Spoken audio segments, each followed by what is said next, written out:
This presentation of SpreeTV Hoops is sponsored by Appalachian Wireless, Bank of the Mountains, Commercial Bank of West Liberty, Juniper Health, Lewis Law Office, Mountain Telephone, and Standifer Builders. You're watching SpreeTV, celebrating nearly 10 years of 16th region coverage.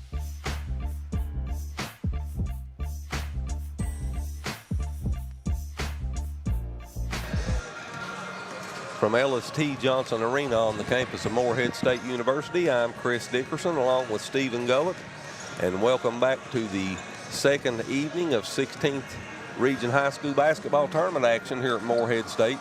This evening we have the lower bracket first round games of the girls tournament. Menifee County will take on Raceland in the first game. Both of those teams have been out on the floor warming up, and Ashland Blazer will take on East Carter in the nightcap. So Stephen, last night Boyd County punched their ticket to the semifinal round with a 50-45 win over Morgan County, and Russell defeated Round County 60-47. What's your thoughts on everything so far? So far, a little disappointed last night. Like to see Morgan County, a team that's in our service area to advance, and we get to call another game for them. But they come up just a little bit short. But they've had a good season. Proud of those girls. Proud of Coach Young and his season so far, this year, and he's done a really good job. Now we got another chance to see hopefully Menifee County can advance, and maybe we can call a couple games for them. And Coach Schwartz has got his team. I think they're peaking at the right time, and so hopefully tonight. They played Raceland twice in the season. They split. So both of these teams are going to think they're going to win. They have a chance to win, and they do. And I think it comes down to who plays the best. Only 5 points separate them in those two games total. So You're right, either team could win. It's going to be a war. This tournament's being brought to you by Bank of the Mountains, Commercial Bank of West Liberty, Juniper Health, Lewis Law Office, PLLC, and Standifer Builders. We'll be back to LST Johnson Arena here on the campus of Morehead State in a couple of minutes. We'll get some commercials in, and when we come back, we'll get into the nuts and the bolts of this first game, and Stephen Gullett will interview the head coaches. All that ahead, plus the opening tip in about 24 minutes. You're watching the girls' 16th Region High School basketball on the SpreeTV network.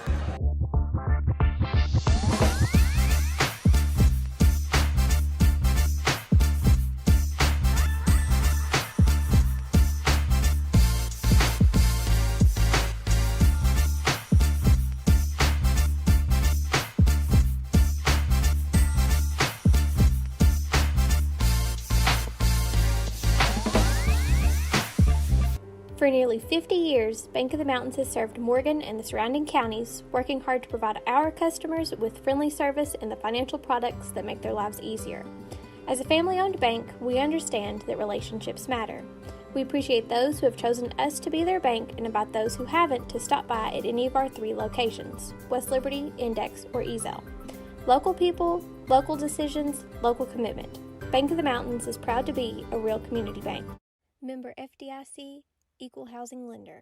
Standifer Builders is the area's best general contracting and paving company, serving you since 1965. We are family owned and operated and ready to meet your needs. Our experienced staff has the expertise to do the job right, no matter the size. We offer commercial and residential paving without the hassle of a big contractor. We also now offer dirt work services. Call us today for your free estimate. Standifer Builders is a proud supporter of local high school sports. Good luck to all athletes this season. It's Tech Madness at Appalachian Wireless, and these deals, they're next level. We're taking $700 off select devices, or bundle your tech to get savings up to $1,100 off in tech savings. Those are some prime time savings. From phones to accessories, everything you need to stay connected is right here and ready to help you score big during our Tech Madness. But don't wait. These deals won't last forever. Head to your nearest Appalachian Wireless retail location or visit us online at appalachianwireless.com to find out more. Because when it comes to wireless, we're always here to help you save big. Because we are you, we are Appalachian Wireless. Hi, I'm Brock Littrell, President of Commercial Bank of West Liberty. For more than 100 years, we prided ourselves on treating our customers like family. The technologies we offer afford you the ability to bank with us from anywhere. Hi, I'm Angie Pendergrass. I'm the CFO of Commercial Bank, and we are constantly looking for new technologies to improve our efficiencies and our bottom line, but more importantly, it allows us to spend more time with our customers.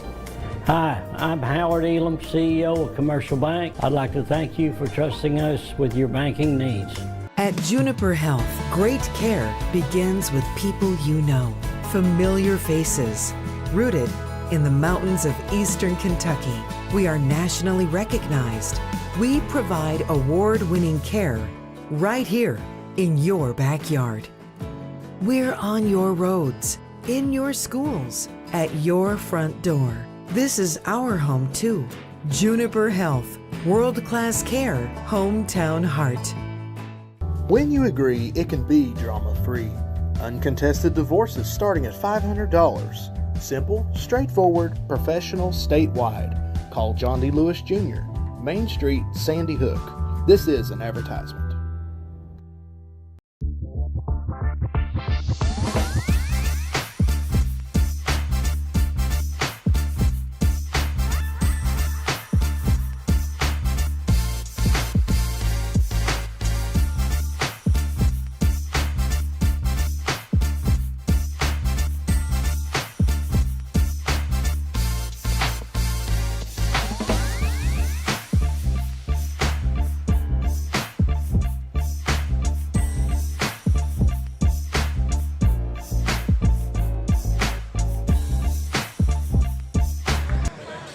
Back here at LST Johnson Arena, we're under 20 minutes now away from the playing of the national anthem, the official introduction of the starting lineups, and getting this first game underway between the Menifee County Lady Cats and the Raceland Lady Rams. Let's take a look at both of these teams here this evening, and I'll cut away to Stephen Gullett when he goes out to interview head coach Swartz and Thomas here in just 3 or 4 minutes.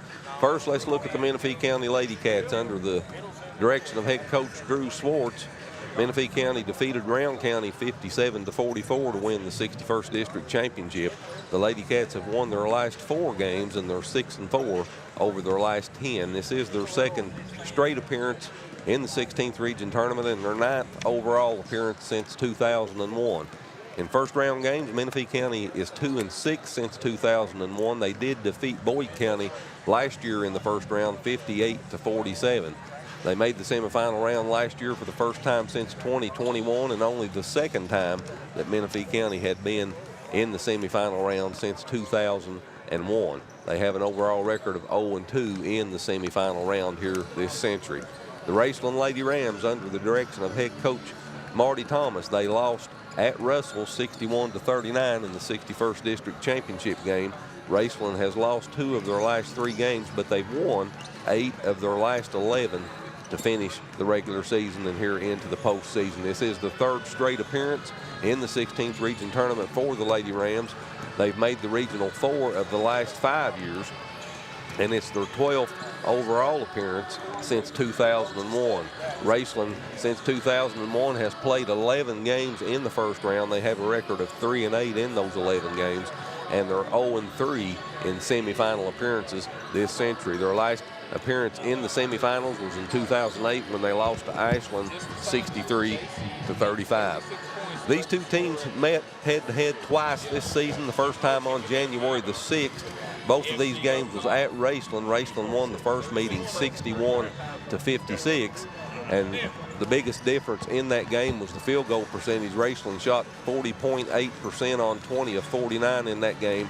Menifee County only shot 29% from the floor, and they were 22.6% from behind the three-point line, while Raceland shot 41.2%. Menifee County was led in this first meeting by J.C. Jeviden with 19 points. Peyton Burgess was right behind her with 18 points, but Burgess also pulled down 17 rebounds for the double-double for Menifee County. Raceland was led in the first game by Nim Maynard. She had a double-double as well for the Lady Rams, 21 points and 13 rebounds. Sophia Maynard had 13. Sydney Childers had 13, and Annie Lyon had 9 rebounds for Raceland in that first game. In the rematch, On February the 19th, it was also at Raceland, and Menifee County won the second meeting 65-55. Menifee County shot much better in the second game against Raceland, 23 of 52 for 44.2%. And Peyton Burgess again went to war against Raceland in the second game. She had 27 points and 14 rebounds, and J.C. Jevenden had 27 points as well. Nim Maynard led Raceland in the second game as well against Menifee County with 31 points and 8 rebounds. So these two teams have met twice during the regular season, only 5 points separated, and Menifee County scored 121 points, Raceland 116. And Stephen Gullett's now out at half court with head coach Marty Thomas for Raceland. Let's go to him right now. We are courtside here at the 16th Region basketball tournament at LST Johnson Arena here on the campus of Morehead State University. Joining us now is the Raceland head coach. Coach, we appreciate you joining us, and it's a big atmosphere, big gym, big floor. What's your team got to do to get a win tonight? Girls are excited for tonight. We've got to control 2 of their players, right? It's no secret. They've got 2 really good weapons, 2 future college players, right? We got to look to double team Burgess in the post. We got to look to trap Jevenden, make sure she gives it up, and someone else starts her offense. Okay. And, you know, I guess Menifee County, you're real familiar with them. Played them twice in the regular season. You split. Beat them once, they beat you. So I guess what do you expect from Menifee County tonight? I'm expecting some changes in the defense, right? I'm expecting it to actually show their 1-2-2 traps a little bit more. I'm expecting them to trap Nim a whole lot more and make her cough the ball up as well, right? Make our other players play, but I think that we're ready for that. Okay. And I guess in our service area, our viewing area, I guess they may not know Raceland that well. Okay. So what players should they be looking for? We're going to say their name a lot tonight. Who are those? So we're led by Nim Maynard, right? She's got 2,800 career points, right? She leads the 16th region in scoring for 2 seasons in a row. She's 25-10 on the season, right? Our next senior is Sophie Maynard, her twin sister. Nobody believes they're twins, but they are, right? She's lightning fast, best defender. She usually is able to shut down the other team's offensive threat, right? We got Annie in the post. Annie's a tough, relentless rebounder. Sydney Childers, high percentage shooter from wherever she is on the floor. And then can't leave Brayley Toole out, man. Brayley Toole is one of the key ingredients that got us here. All right. Well, Coach, we know you got a game to play. We appreciate you. We wish you the best of luck. Okay, thank you. All right. That's Coach Marty Thomas of Raceland. We'll be right back with Drew Swartz of Menifee County. You're watching high school basketball on SpreeTV, Channel 2.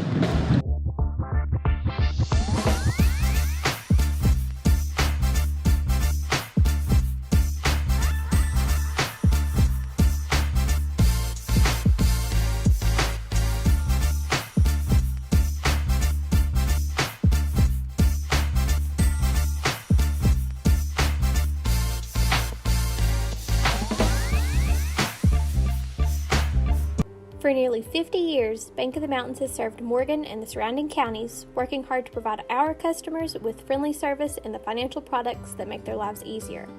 As a family-owned bank, we understand that relationships matter. We appreciate those who have chosen us to be their bank and invite those who haven't to stop by at any of our 3 locations, West Liberty, Index, or Ezel. Local people, local decisions, local commitment. Bank of the Mountains is proud to be a real community bank. Member FDIC, Equal Housing Lender. At Juniper Health, great care begins with people you know, familiar faces, rooted in the mountains of eastern Kentucky. We are nationally recognized. We provide award-winning care right here in your backyard. We're on your roads, in your schools, at your front door. This is our home too. Juniper Health, world-class care, hometown heart. When you agree, it can be drama-free. Uncontested divorces starting at $500. Simple, straightforward, professional, statewide. Call John D. Lewis Jr., Main Street, Sandy Hook. This is an advertisement. Hi, I'm Brock Littrell, President of Commercial Bank of West Liberty. For more than 100 years, we prided ourselves on treating our customers like family. The technologies we offer afford you the ability to bank with us from anywhere. Hi, I'm Angie Pendergrass. I'm the CFO of Commercial Bank, and we are constantly looking for new technologies to improve our efficiencies and our bottom line, but more importantly, it allows us to spend more time with our customers. Hi, I'm Howard Elam, CEO of Commercial Bank. I'd like to thank you for trusting us with your banking needs. It's Tech Madness at Appalachian Wireless, and these deals, they're next level. We're taking $700 off select devices, or bundle your tech to get savings up to $1,100 off in tech savings. Those are some prime time savings. From phones to accessories, everything you need to stay connected is right here and ready to help you score big during our Tech Madness. But don't wait. These deals won't last forever. Head to your nearest Appalachian Wireless retail location or visit us online at appalachianwireless.com to find out more. Because when it comes to wireless, we're always here to help you save big. Because we are you, we are Appalachian Wireless.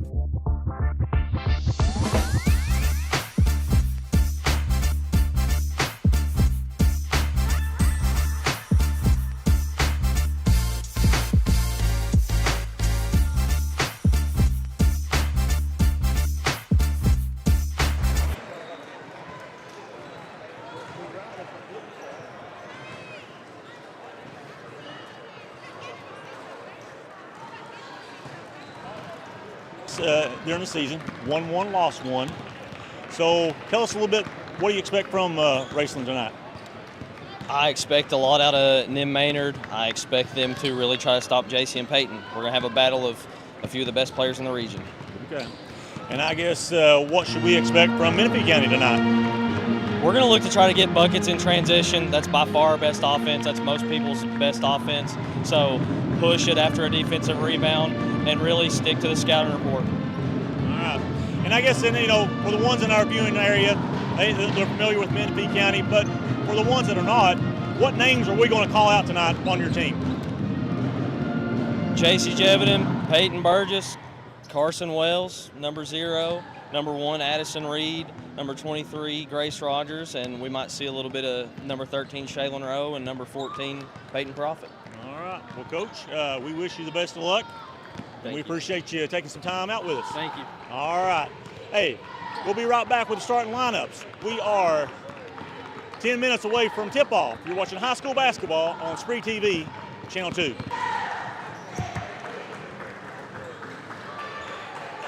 Back here now at the press box at LST Johnson Arena. Let's get back into the head-to-head stats after Stephen Gullett has wrapped up his interviews there at midcourt.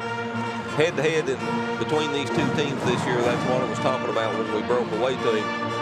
Two things you'll see on the stat sheets. Raceland did shoot better from the floor. The two games combined 40% to 35. And from behind the three-point line, the Lady Rams shot better as well, 40 to 28.6. And one thing that jumps off the stat sheet at me, if this game comes down to free throws at the end of the game in a free throw contest, Raceland was 24 of 28 in the two games they played against Menifee County for 85.7%. Menifee County was 19 of 36 for 52.8%. Rebounding in the two games, Raceland out-rebounded Menifee County by a combined 5 rebounds, 69 to 64. Peyton Burgess scored 45 points and pulled down 31 rebounds in her two games against Raceland. JC Jevedon had 46. And then Maynard scored 52 points and pulled down 21 rebounds for Raceland against Menifee County this year. Series notes overall, these two teams have met 37 times since 2001, and Raceland has a 19-18 advantage in those 37 games. Menifee County is 8-2 in the last 10 games, and this is the first meeting this century between these two teams in the regional tournament. We'll now go to Chuck Rist, and we'll have the official playing of the national anthem. Performed by the Menifee County High School Band under the direction of Dakota Miller.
National anthem performed by the Menifee County Pep Band.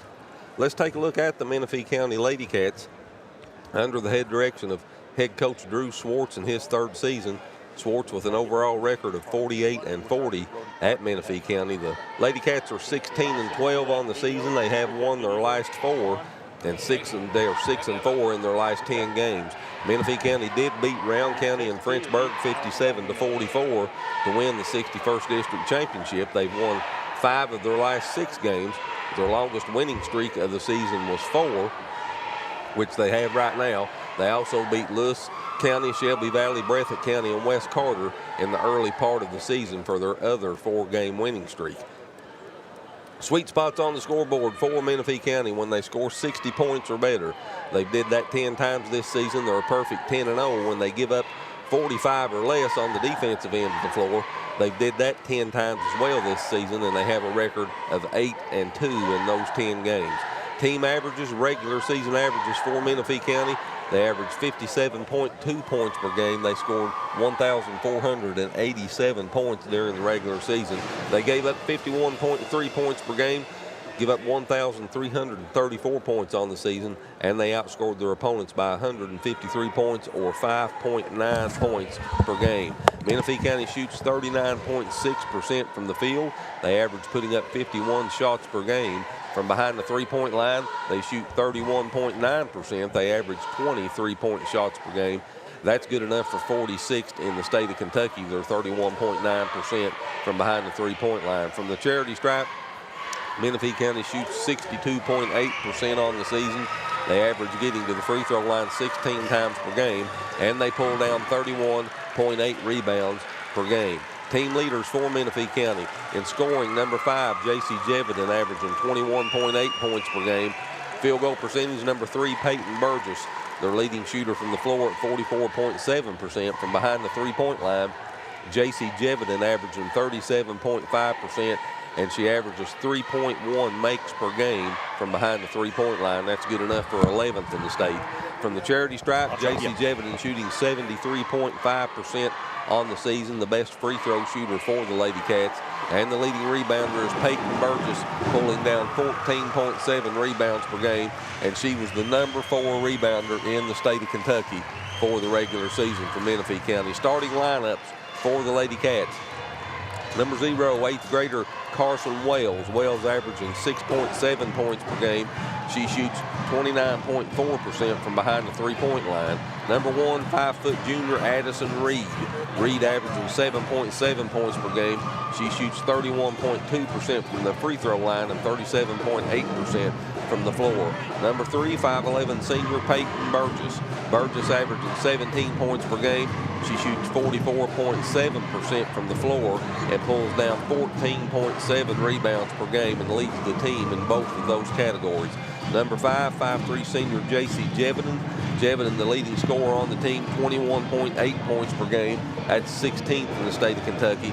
73.5% from the free throw line, 37.5% from behind the three-point line, and she pulls down 4 rebounds per game. And number 23, 5-foot senior Grace Rogers. Rogers averaging 1.9 points per game and 4.4 rebounds. So again, your starting lineup for Menifee County: Carson Wells, Addison Reed, Peyton Burgess, J.C. Jevidan, and Grace Rogers. Raceland, the Lady Rams, under the direction of head coach Marty Thomas in his 4th season. He has an overall record of 58-66. The Lady Rams are 17-13 on the season, and they're 7-3 in their last 10 games. They did lose the 63rd District Championship at Russell to the Lady Devils, 61-39. They are 11-6 in calendar year 26 games for the regular season. Their longest win streak of the season was 5, and they never lost more than 2 straight games for the whole season. Sweet spots on the scoreboard for Raceland. When the offense scores 60 points or better, they did that 11 times this year. They're a perfect 11-0. When the defense gives up 45 or less, they've done that 10 times this year, and they're a perfect 10-0. Raceland averages 56.5 points per game while giving up 49.1. They've outscored their opponents by 207 points or 7.4 points per game. They shoot 37.4% from the floor, 28.8% from behind the three-point line, 75.2% from the charity stripe. That's good enough for 6th in the state of Kentucky. And they pulled down 974 rebounds and averaged 36.1 rebounds per game during the regular season. They're led by Nim Maynard in scoring, 25.2 points per game. That's 7th in the state. From the floor, Annie Lyon, their best shooter at 48.5%. From behind the three-point line, Nim Maynard, 35.4%. And she averages making 2.9 three-point field goals per game. That's 18th in the state. Sydney Childers, their best shooter from the free throw line, 84.2%. And their leading rebounder, Nim Maynard, averaging 10.2 rebounds per game, 38th in the state. Starting lineups for Raceland: number 4, 5'3" senior Sophia Maynard, number 20, 5'3" junior Brayley Toole, number 30, sophomore Annie Lyon, number 32, 8th grader Sydney Childers, and number 33, 5'9" senior Nim Maynard. Sophia Maynard, Brayley Toole, Annie Lyon, Sydney Childers, Nim Maynard, your starting lineups for Raceland. We'll now go back to the floor, turn it over to the PA announcer Chuck Rist for the official introduction of the starting lineups and get this game underway.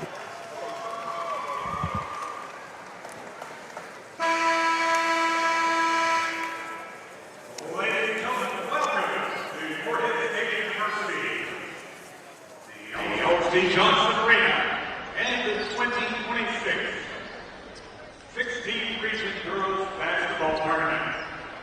In this evening's first game, the runners-up from the 63rd District, the Lady Rams of Raceland. Meet the winners of the 61st District, the Lady Cats of Menifee County. Let's meet the starting lineup first for the visiting team on the scoreboard, Raceland. For the Lady Rams, starting at guard 5'8", number 32, Sydney Childers. At guard 5'10", sophomore, number 30, Annie Lyon. At guard 5'3", junior, number 20, Brayley Toole. At guard 5'3", senior, number 4, Sophie Maynard. And at guard 5'9", senior, number 33, Nim Maynard. Raceland has a record of 17 wins, 13 losses. Lady Rams are coached by Marty Thomas, assisted by Catherine Fleeger and Zach Tackett. Now let's meet the starting lineup for the home team on the scoreboard, Menifee County. For the Lady Cats, starting at guard, 5'8" grader, number 0, Carson Wells.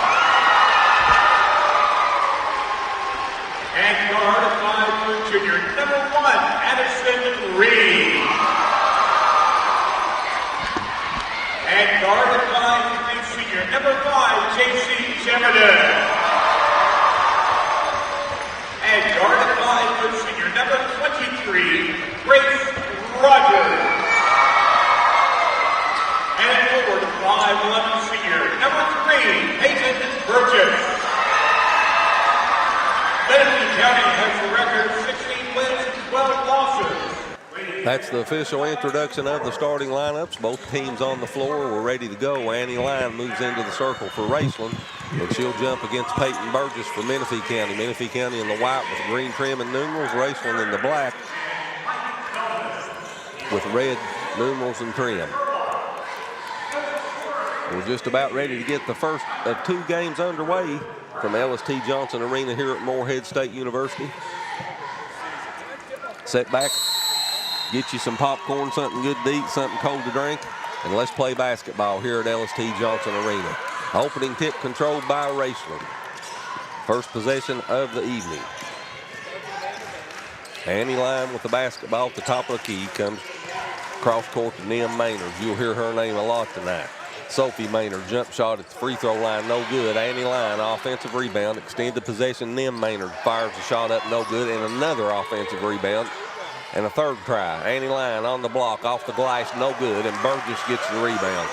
You'll hear Peyton Burgess's name a lot tonight, Stephen. Yep, for sure. She's going to get a lot of rebounds. We'll keep count here. Burgess takes a 3 from the left wing. It's no good. Ball back tipped, picked up by Line, and here comes Raceland into the front court. May take a couple trips up and down the floor to get used to these rims and this atmosphere. Sophia Maynard on the wing, picks her dribble up, gets it to Childers. Childers at the top of the key, comes near side to Toole. Toole spins right, kicks it back out to Childers. Childers on the wing with Rogers on her. Gets it to Sophie Maynard. She had a three, she doesn't take it. She finds Nim Maynard at the top of the key. Sets a pick for Nim, her shot's blocked by Burgess, and Peyton comes away with the basketball. Pass underneath, shot up off the glass and no good by Grace Rogers. She was open, just couldn't hit the shot, Stephen. Yep. But on the other end, the tray is up and good on the right wing by Sophia Maynard. The first 3 points of the game goes to Raceland. You're going to hear J.C. Jeviden's name a lot tonight, bringing the ball up the court, and Peyton Burgess, and I know Raceland's going to key on them. But pay attention to Addison Reed and Carson Wells, Stephen. Yep. I think either one of those girls could step up here and have a really big game for Menifee County Yeah, Carson tonight. Wells, an 8th grader, and she's come a long way this year. Burgess misses the runner in the lane, and the rebound comes down to Line. And into the front court comes Raceland. Then Maynard finds Sophia Maynard, and she misses the bunny underneath.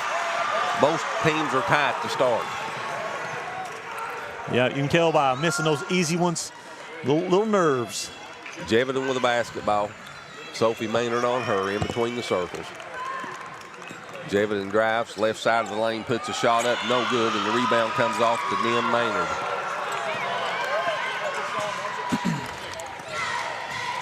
Maynard into the front court, gives it on the wing to Toole, top of the key line. Now Nim Maynard, 3-ball over Jeviden, good. She put that shot up right over the outstretched hand of Jeviden and hits nothing but the strings at the bottom of the can. It's 6-0 Raceland. She's open as soon as she crosses half court. They'll have to keep an eye on her. Jeviden brings it into the front court. Menifee County still looking for their first bucket. Almost 3 minutes here into the first quarter.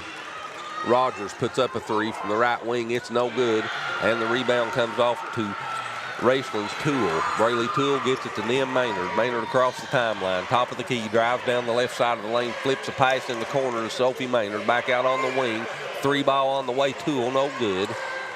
And the rebound comes off to Rogers for Menifee County. Jeviden into the front court. Spins left on Sophie Maynard. Kicks it back out on top. Now Jeviden, free throw line jumper, left elbow, no good. Rebound comes off to Raceland's Sophie Maynard. Sophie into the front court, gives it to Nim Maynard. She's open from there, Stephen. She wants the shot. Yep. She thought about it. Line kicks it to Toole. Toole drives down on the block, puts a shot up high off the glass, no good. Burgess gets the rebound. Peyton into the front court. She wants to score it down the lane. Right side shot off the rim, no good. Rebound comes off the line. Nim Maynard into the front court for Raceland. Down the lane, off the glass, no good. And the rebound comes down to Jeviden for Menifee County. It's a track meet to start with. Yeah, up and down, and Menifee, they need to get a score. Let's see if they can do it on this trip. Jeviden, runner in the lane, no good. And a whistle stops the play. And we'll have a foul on Rogers for Menifee County. First foul of the game. So we're 4 minutes and 17 seconds into this ball game here in the first quarter. Menifee County yet to score. They're 0 of 7 from the field. 0 of 7. Now I tell you, but they can heat up in a minute, and you know, we talked about momentum there last night, the first 2 games, and you know that's so important, and that it can change in a heartbeat. Raceland's only 2 of 10. Both of those have been 3-pointers. And they have a 6-point lead. As Nim Maynard walks across the timeline, the clock winds down under 3:35 left here in the first quarter. Nim Maynard, with Jeviden on her, gives it to Sophie Maynard. She thought about the three and did take it. Gave it to Aubrey Turry on the wing, back to Nim Maynard. Sophie Maynard inside the circle, finds a cut and Turry. She misses the shot. Burgess gets the rebound. Into the front court. Tried to kick it over to Jeviden, and it's knocked out of bounds. It'll stay with Menifee County.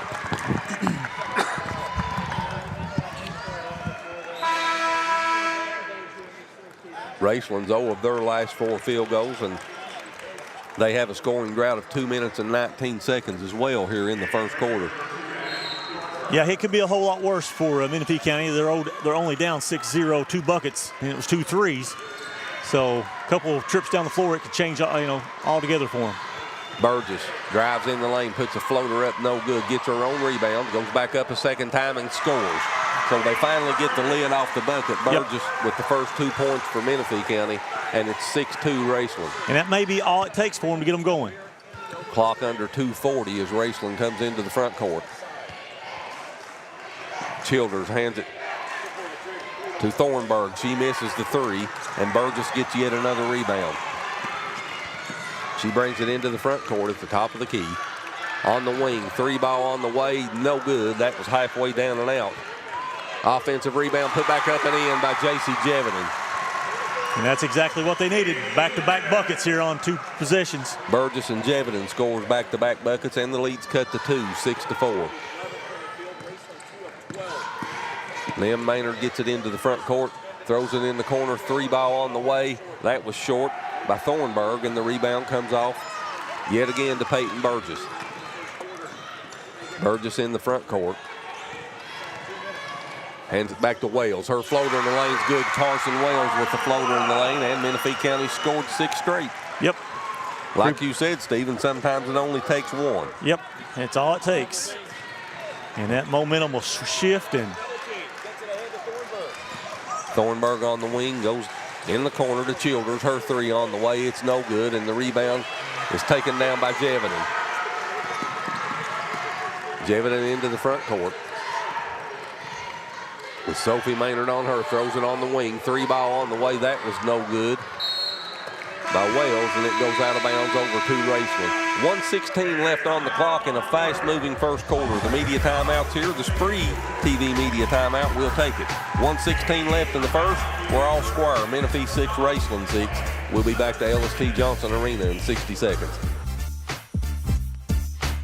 Standifer Builders is the area's best general contracting and paving company, serving you since 1965. We are family owned and operated and ready to meet your needs. Our experienced staff has the expertise to do the job right, no matter the size. We offer commercial and residential paving without the hassle of a big contractor. We also now offer dirt work services. Call us today for your free estimate. Standifer Builders is a proud supporter of local high school sports.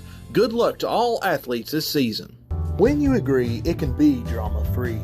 Uncontested divorces starting at $500. Simple, straightforward, professional, statewide. Call John D. Lewis Jr., Main Street, Sandy Hook.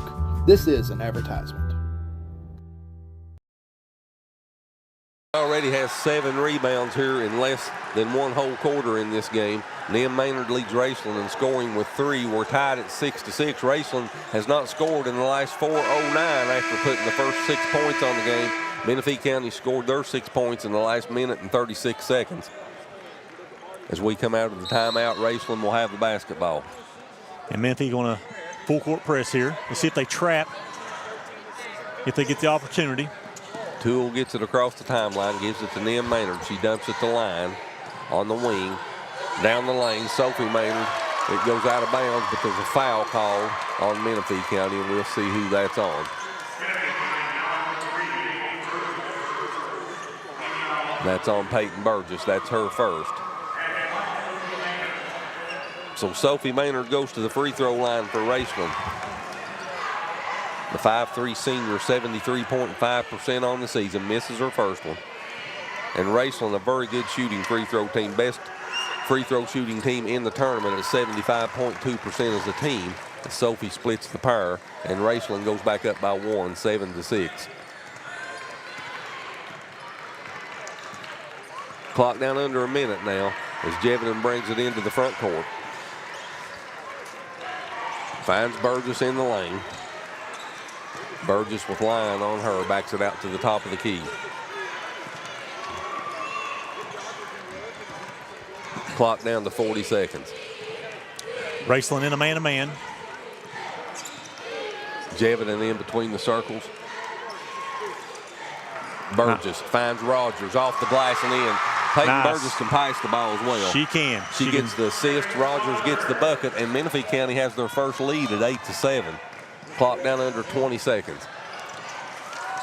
Sophie Maynard comes cross court to Childers.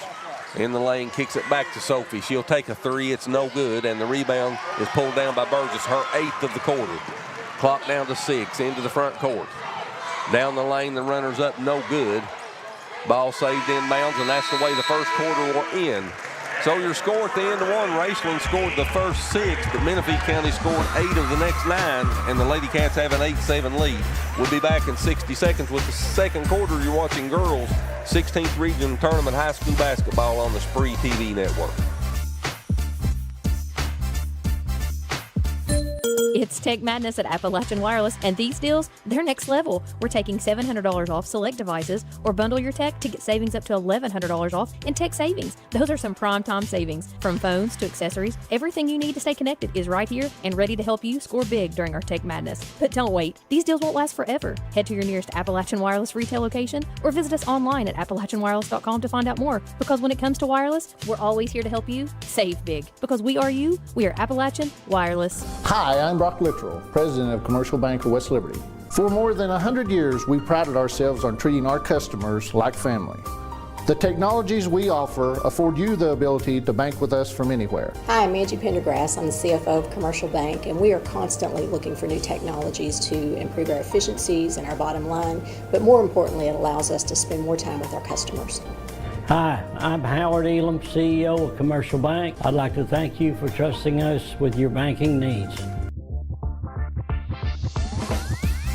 Menifee County has 8 points, and Wells, Burgess, Jevitt, and Rogers has 2 points each, so they're scoring distributed well in the first quarter, and the Lady Cats lead 8-7 as we start the second quarter. When we talk about runs, we talked about it last week in the district tournament. We talked about it last night. Raceland got out to a 6-0 run to start the quarter, and then it was a 8-1 run by Menifee County to end the quarter.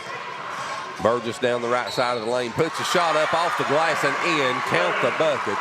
And Peyton Burgess will go to the free throw line to try to complete the 3-point play.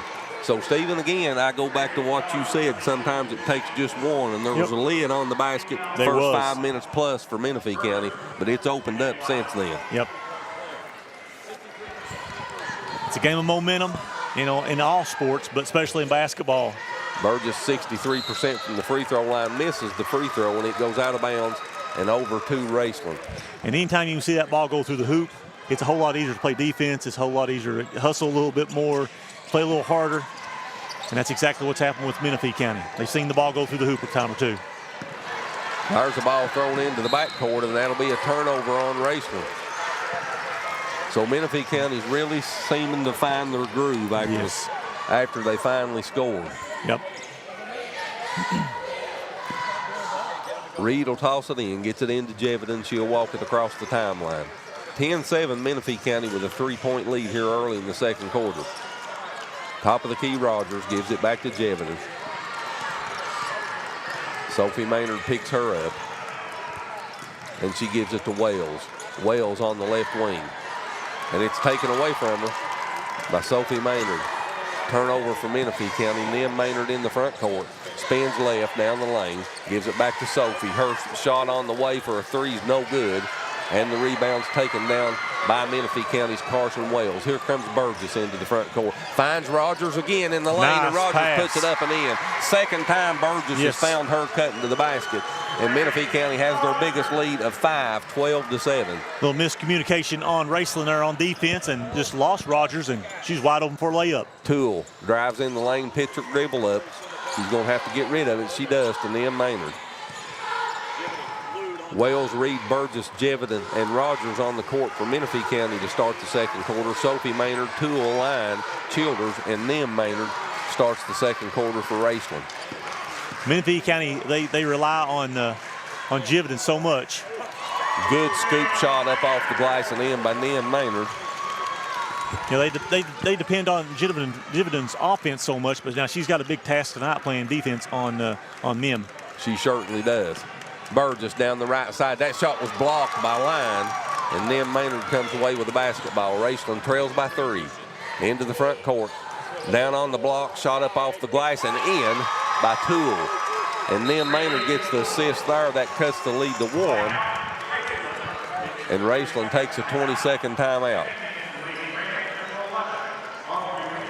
So Raceland jumped out to a 6-0 lead. Menifee County then scored the next 8 to take the lead 8-7, and now Raceland starting to they've got back-to-back buckets now.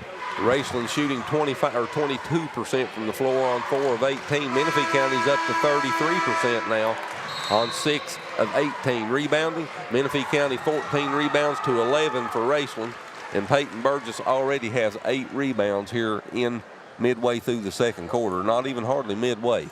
And one thing that stands out is Menifee County has not attempted a three-pointer yet. They have not. Well, they have. They've just not made one. Wales missed there's one. 0 for 4. That's right. Yes, okay. Reed, Burgess, and Rogers both. Yep. So the lid's still on it from behind the three-point line. Yep. We'll see if they can open it up here in the second quarter. Shot up off the glass and in by Carson Wells. And again, Menifee County goes to the paint to score. Yep. They're working the ball inside consistently on Raceland. Then Maynard brings it into the front court. Gives it to Toole, top of the key, Sophie Maynard. Sophie drives down the right side. Burgess blocks it from behind and gets the rebound, her 9th of the first half. Gets it into the front court to Jevidan on the wing. Jevidan spins left on the block, puts a shot up, no good, but she'll go to the free throw line to shoot 2. Jevidan's a very good free throw shooter. She led the state last year. She's a little bit off this year, but still, being a little bit off, she's still really good at the free throw line. 73.5% during the regular season. First free throw up and good. And I thought you just about about jinxed her there. Just about jinxed her. Well, she missed that one, but it still went in. So sometimes you do that. Jevidan makes them both. That time's perfect. Yep. 16-11. Menifee County back up by 5. And that matches their largest lead of 5. It was 12-7 was the first time they led by 5. And there's a turnover by Raceland. Into the front court, Jevidan on the wing. Drives down on the baseline. Kicks it back to Burgess. Burgess finds Rogers. Her shot's blocked out of bounds, and that was Aubrey Curry, the 5'9" freshman, with the block for Raceland. Good defense there. Timed that shot quite well. Just right. Addison Thornburg, the 5'3", 7th grader, checks back into the lineup for Raceland for Sophie Maynard. And Rogers will toss it in. Gets it into Burgess. Burgess with Dan Maynard on her. Works to the right side, gives it to Jevidan. Jevidan drives down the left side of the lane, off balance shot, no good. Gets her own rebound, extends the possession. Left elbow jumper, that was no good by Wales. And Raceland comes away with the basketball.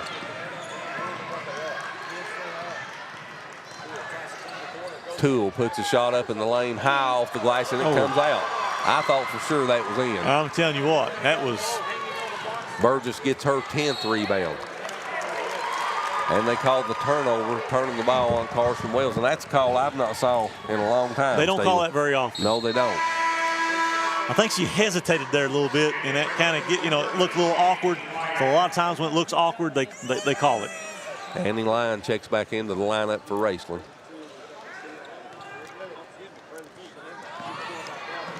Burgess almost stole that basketball. 3 ball out of the corner is good. Beautiful shot out of the corner by Childers, her first 3 points. And the Menifee County leads cut to 2, 16-14. Jevidan walks it across the timeline. Clock down under 3:40 left here in the first half. Carson Wells on the wing, gets it to Rogers in the corner. And a timeout's called by head coach Drew Schwartz. Let's take it with him. It's a 30-second timeout. We'll get in a quick commercial and be back to LST Johnson Arena in just a moment. At Juniper Health, great care begins with people you know, familiar faces, rooted in the mountains of eastern Kentucky. We are nationally recognized. We provide award-winning care right here in your backyard. We're on your roads, in your schools, at your front door. This is our home too. Juniper Health, world-class care, hometown heart. Welcome back to SpreeTV Channel 2. Whether you're watching us on the SpreeTV app, YouTube, or Facebook Live, we welcome you aboard. We are at LST Johnson Arena here on the campus of Morehead State University, side of the 2026 16th Region Girls and Boys Basketball Tournament. And we have Menifee County and Raceland. Menifee 16, Raceland 14. Menifee County with the basketball out of the timeout. Addison Reed at the top of the key, gives it to Burgess. Burgess in between the circles, kicks it on the wing to Wales. Wales in the corner to Rogers. Annie Lyon picks her up, and Burgess will be fouled as they try to work the ball into her, and I believe that foul may be on Nim Maynard. I think so. I believe that's who they're going to call it on. That'll be her first.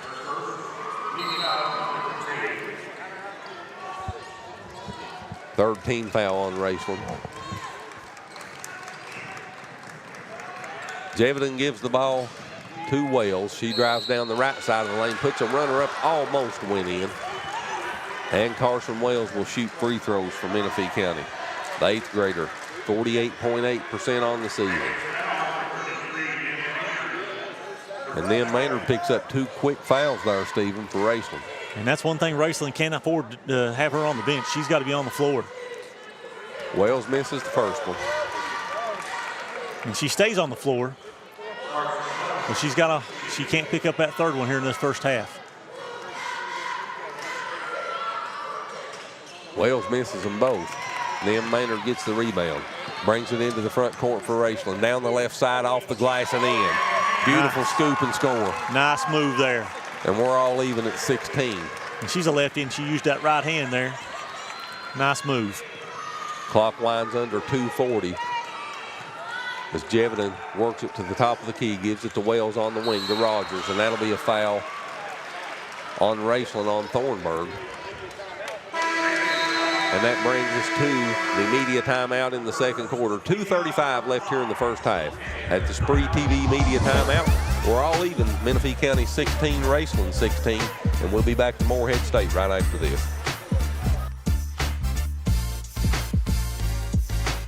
Hi, I'm Brock Littrell, President of Commercial Bank of West Liberty. For more than 100 years, we prided ourselves on treating our customers like family. The technologies we offer afford you the ability to bank with us from anywhere. Hi, I'm Angie Pendergrass. I'm the CFO of Commercial Bank, and we are constantly looking for new technologies to improve our efficiencies and our bottom line, but more importantly, it allows us to spend more time with our customers. Hi, I'm Howard Elam, CEO of Commercial Bank. I'd like to thank you for trusting us with your banking needs. When you agree, it can be drama-free. Uncontested divorces starting at $500. Simple, straightforward, professional, statewide. Call John D. Lewis Jr., Main Street, Sandy Hook. This is an advertisement. 2:35 left here in the first half. We've not decided anything so far. We started off with zeros on the board. We're still even at 16 apiece. Menifee County's led in scoring by Peyton Burgess with 4 different players with 4 points. Carson Wales, Burgess, Jeviden, and Rogers with 4 points each. Raceland's led in scoring by Nim Maynard with 7 points. Peyton Burgess with 4 points and 10 rebounds here already in the first half, Stephen. Tell you what, she's a ball player, that's for sure. Rogers is at the free throw line. Grace Rogers, 66.7% on the season for the 5-foot senior. She misses her first one. She hurt her knee. Rogers makes the second. She splits the pair. So Menifee County's 3 of 7 now here from the free throw line in the first half. Rogers has 5 points, and Menifee County goes back up on top by 1, 17-16. Childers' pass is deflected and stolen by Jeviden. Jeviden in the front court, top of the key, 3 on the way, halfway down and out.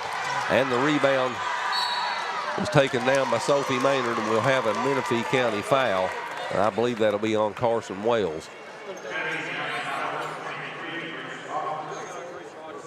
Actually, it's on Rogers, and that's her second. Yep. So Rogers has 2 fouls for Menifee County, and Childers and Maynard both have 2 fouls for Raceland. That's Nim Maynard with 2 fouls. Menifee in a 1-2-2 zone. Then Maynard puts the runner up down the left side, no good, but she's fouled, and she'll go to the free throw line to shoot 2.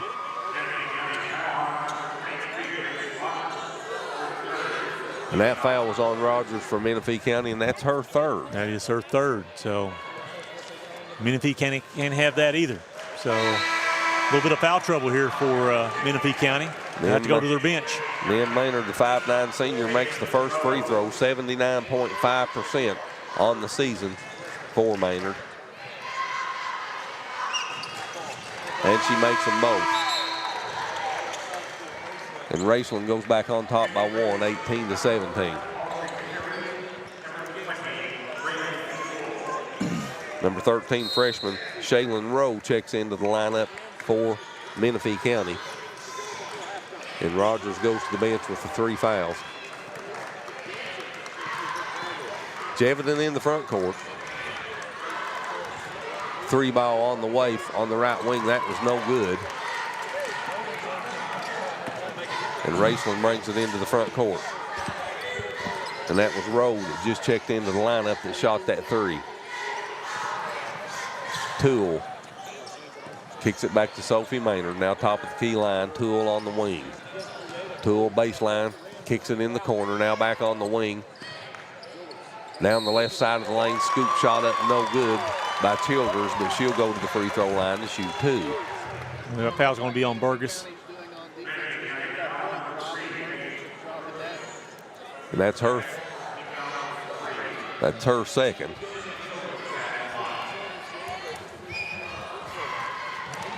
And Childers, Sydney Childers, the 5'5" 8th grader, makes the first one. Best free throw shooter on the team for Raceland at 84.2%. She's got 4 in the game, and she misses the 2nd. And Raceland leads by 2. Clock under a minute 15 now as Menifee County gets it into the front court. Burgess, 3 ball, left wing, no good. Rebound batted around, controlled by Menifee County. Burgess down the lane, kicks it back out on top. Now on the wing, 3 ball up. That one was no good by Reed. And another offensive rebound, extend the possession. 3rd time we'll try it, and J.C. Jevedon makes it count. 3rd time the charm. Jevedon with the triple, and that puts Menifee County back up by 1, 20-19. And the official has stopped the play as he's talking to head coach Marty Thomas of Raceland on the sidelines. Yeah, Sophie Maynard was hurt during that play, and they let play continue. And I think Coach Thomas was telling the referee he should have stopped that a long time ago. Then Maynard checks back in for Sophie Maynard. She goes limping to the bench. Yeah, you can tell she's noticeably limping. Yeah, she was laying on the floor there at the free throw line for quite some time, just about the whole possession. That pass almost picked off. Childers gets it into the front court, finds line on the wing, and that ball is taken away by Wales. It's loose now on the floor, and a jump ball will be called, and the possession arrow will give it back to Raceland. 39.5 seconds left on the clock. Menifee County leads by 1, 20-19. And that was good hustle there by Childers not to give up on the play. The ball was, turned over, and she just kept on playing. Got the jump ball, got the ball back to Raceland. 7th grader Addison Thornburg checks back into the lineup for Raceland. She drives down on the block, puts a shot up, no good. And the rebound was taken down by Reed. She gives it to Burgess. Burgess in the front court, clock under 30. Finds a wide open Rowe in the lane. She misses the shot, and the rebound comes off to Turry for Raceland. Then Maynard brings it into the front court, clock under 20. Raceland trails by 1. Toole with the basketball. Works off a Turry screen, puts up a 3. That's no good. Rebound pulled down by Childers, and she throws it off the legs of Burgess out of bounds with 7.2 seconds left on the clock. Annie Lyon checks back in for Turry. And with 7.2 seconds left on the clock, Thornburg will toss it in. She gets it into Childers. Her shot's up off the glass and in, and that puts Raceland back up 21-20. 2 seconds left. And that's the end of the first half. It's been an entertaining first half. Back and forth we go, but at the break, Raceland with the slimmest of leads, 1 point, 21-20 over Raceland. We'll go back to the studio for 2 or 3 minutes, and we'll come back with a look at the official statistics of the first half and talk about the game. You're watching Menifee County and Raceland on the SpreeTV network. This presentation of SpreeTV Hoops is sponsored by Appalachian Wireless, Bank of the Mountains, Commercial Bank of West Liberty, Juniper Health, Lewis Law Office, Mountain Telephone, and Standifer Builders. You're watching SpreeTV, celebrating nearly 10 years of 16th region coverage. It's Tech Madness at Appalachian Wireless, and these deals, they're next level. We're taking $700 off select devices, or bundle your tech to get savings up to $1,100 off in tech savings. Those are some prime time savings. From phones to accessories, everything you need to stay connected is right here and ready to help you score big during our Tech Madness. But don't wait. These deals won't last forever. Head to your nearest Appalachian Wireless retail location or visit us online at appalachianwireless.com to find out more. Because when it comes to wireless, we're always here to help you save big. Because we are you, we are Appalachian Wireless. For nearly 50 years, Bank of the Mountains has served Morgan and the surrounding counties, working hard to provide our customers with friendly service and the financial products that make their lives easier. As a family-owned bank, we understand that relationships matter. We appreciate those who have chosen us to be their bank and invite those who haven't to stop by at any of our 3 locations, West Liberty, Index, or Ezel. Local people, local decisions, local commitment. Bank of the Mountains is proud to be a real community bank. Member FDIC, Equal Housing Lender. Hi, I'm Brock Littrell, President of Commercial Bank of West Liberty. For more than 100 years, we prided ourselves on treating our customers like family. The technologies we offer afford you the ability to bank with us from anywhere. Hi, I'm Angie Pendergrass. I'm the CFO of Commercial Bank, and we are constantly looking for new technologies to improve our efficiencies and our bottom line, but more importantly, it allows us to spend more time with our customers. Hi, I'm Howard Elam, CEO of Commercial Bank. I'd like to thank you for trusting us with your banking needs. When you agree, it can be drama-free. Uncontested divorces starting at $500. Simple, straightforward, professional, statewide. Call John D. Lewis Jr., Main Street, Sandy Hook. This is an advertisement. Standifer Builders is the area's best general contracting and paving company, serving you since 1965. We are family owned and operated and ready to meet your needs. Our experienced staff has the expertise to do the job right, no matter the size. We offer commercial and residential paving without the hassle of a big contractor. We also now offer dirt work services. Call us today for your free estimate. Standifer Builders is a proud supporter of local high school sports. Good luck to all athletes this season. Back here at L.S.T. Johnson Arena on the campus of Morehead State University, halftime of Game 1, and Raceland leads Menifee County by 1, 21-20. And we have a very special guest with us here at halftime, Brody Parks from Menifee County. Brody, good to see you. Good to see you. I told Stephen Gullett to try to find you before the game started. I wanted to talk to you at halftime if I could. I saw you play early in the year against Elliott County over at Sandy Hook. You're a heck of a basketball player. Thank you. But I heard something I was even more impressed with here just the other night. I heard you on the call over at Menifee County, and what a call and what a game that was between Round County and Fleming County. And you've got just a little bit of exposure over that since then, haven't you? Yeah. Tell us all about that. Well, a lot in my community got a lot of Facebook posts tagging me in it and stuff. A lot of people that I know talking to me about how it made the game more exciting for them to watch at home. I got people stopping me that I've never talked to, when I ref the Little League basketball games over the weekend, never even talked to them, telling me how good of a call it was. People at school stopping me that I don't ever talk to. So I got a lot of it. That's great. And one of the things that I really wanted to see when we started doing these games several years ago, I've called a lot of games at Menifee County, but one of the things I really wanted to see was the schools get involved in calling these games and the students getting involved. And I'm telling you, I was so impressed the other night when I came in from the district tournament at Grayson, and I turned Facebook on and started scrolling down the page, and I went to the Fleming County and Round County game and started listening to you call the game, and I'm telling you, you're a natural. Is this something you've always wanted to do? Yeah, it's always something I've been interested in. When I was in 7th grade, I had a program teacher, program's called JAG, and he asked me what I wanted to do, and I said I kind of wanted to announce sports games, so I've never did it before. So I got a meeting with Tom Leach, the voice of the Wildcats that does all the Kentucky games, so he got me a Zoom meeting with him, and he gave me some advice. I've always wanted to do it. I mean, I write little articles and stuff at my house about the games and call it ball me by myself, though. But about 5 minutes before that game started, they told me we want to try and announce this game, and I didn't know. Luckily, I knew both players, all the players on both teams. But, yeah, I've always wanted to do it. That's great. You done an excellent job. And you know, when I was a young boy your age and younger, one of the things I always dreamed about doing was getting to call sports just like this. It took me till I was almost 60 years old to get the opportunity for Mountain Telephone and SpreeTV. You're at a young age. Follow your dream, young man.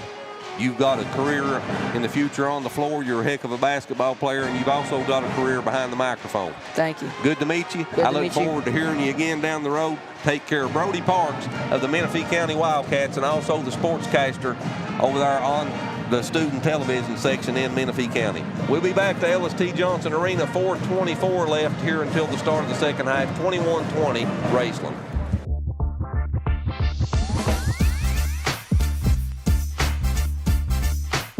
At Juniper Health, great care begins with people you know, familiar faces, rooted in the mountains of eastern Kentucky. We are nationally recognized.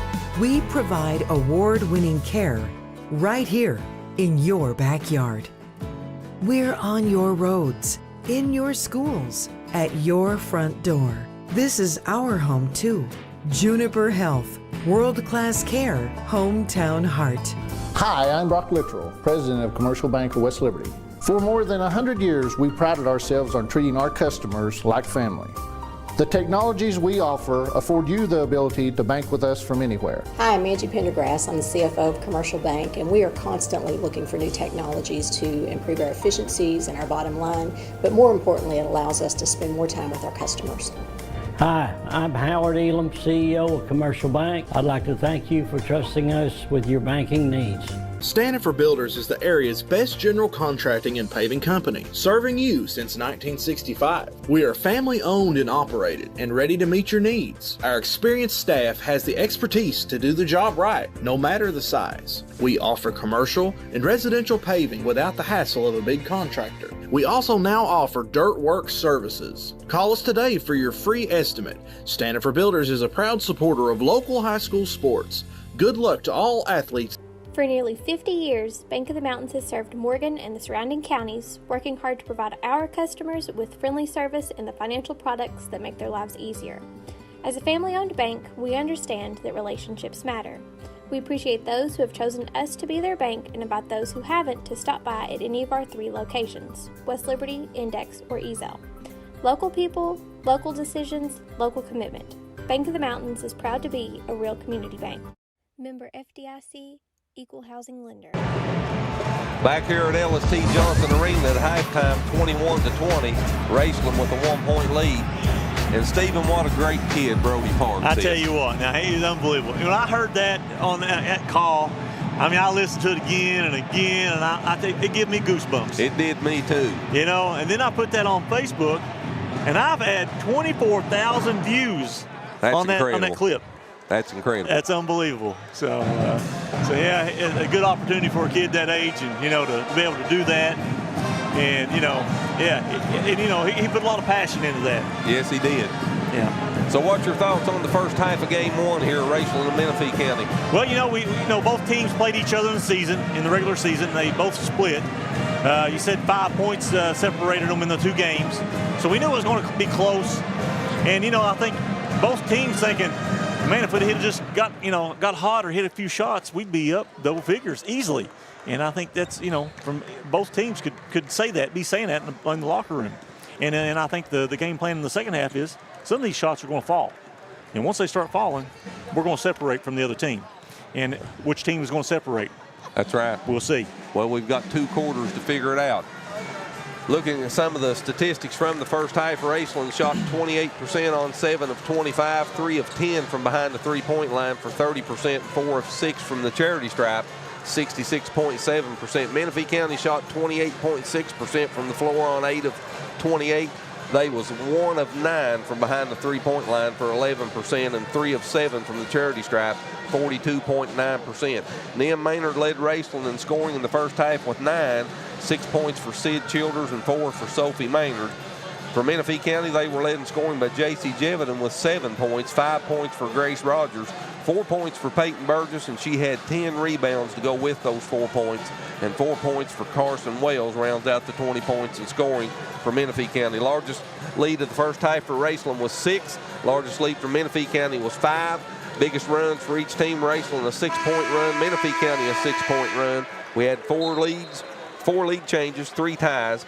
Raceland led the game for 6 minutes and 26 seconds. Menifee County for 7 minutes and 2 seconds. Menifee County outscored Raceland by 2 points in the paint, 10-8. Second change points belong to Menifee County +5, 7-2. Menifee County outscored Raceland 8-7 in the first quarter. Raceland 14-12 in the second quarter, and that brings us to where we're at right now, 21-20, as Menifee County will throw the ball in to start the second half. Wells, Reed, Burgess, Jeviden, Rowe on the floor for Menifee County to start the second half. And Raceland in a man-to-man. Nice pass. Burgess puts a shot up off the glass and in. A good start for Menifee County to start the third quarter. They go back up by 1, 22-21. Sophie Maynard, Toole, Lyon, Childers, and Nim Maynard on the floor to start the second half for Raceland. 3-ball out of the corner was no good by Toole, but an offensive rebound's put back up, no good, and we have a foul, and Sophie Maynard will shoot free throws for Raceland. Good to see Sophie back on the floor. She got hurt in that first half and had to go sit out, and she's back, and good to see her get that offensive rebound put back and goes to the free throw line. Addison Reed picks up the foul for Menifee County. Sophie Maynard misses her first free throw. She was 1 of 2 from the free throw line in the first half. She has 4 points in the game. She rolls the second one in. She's got 5, and we're even again at 22. Jeviden brings it into the front court, drives down the right side of the lane. Her shot was blocked, but all kinds of contact. The whistle stops the play, and we'll have a foul on line for Raceland. Yeah, I think Jeviden had her mind made up when she went to the paint there. She was going to go up and actually force either she's going to make the shot or she's going to get fouled, and she got fouled, and she's going to the free throw line. 5'3" senior's first free throws up and no good. And again, it looked like a lid was on the bucket there. It rolled all around the edge of it and fell off. Jevidin's 2 of 3 now from the free throw line. Make it 3 of 4 as that one barely falls back in, but it does. It acted like that first one, and the first one just fell off. That one fell in. So. Jevidin's got 8, and Menifee County's back up by 1. Toole in the front court gives it to Nim Maynard. She finds Childers in between the circles with Rogers on her. Top of the key, Sophie Maynard tries to throw it inside. Jeviden intercepts that pass. JC across the timeline looking toward the bucket. Kicks it in the corner. 3-ball on the way, Addison Reed, no good. Offensive rebound, put back up, no good, and Burgess is fouled. Well, they call her for the travel. Wow. Yep, turnover. She has a confused look on her face, and I do as well. I tell you what, it looked like there was a lot of contact there on that baseline. As Thornburg checks back into the lineup for Raceland for Sophie Maynard, and Toole will toss it in underneath the bucket.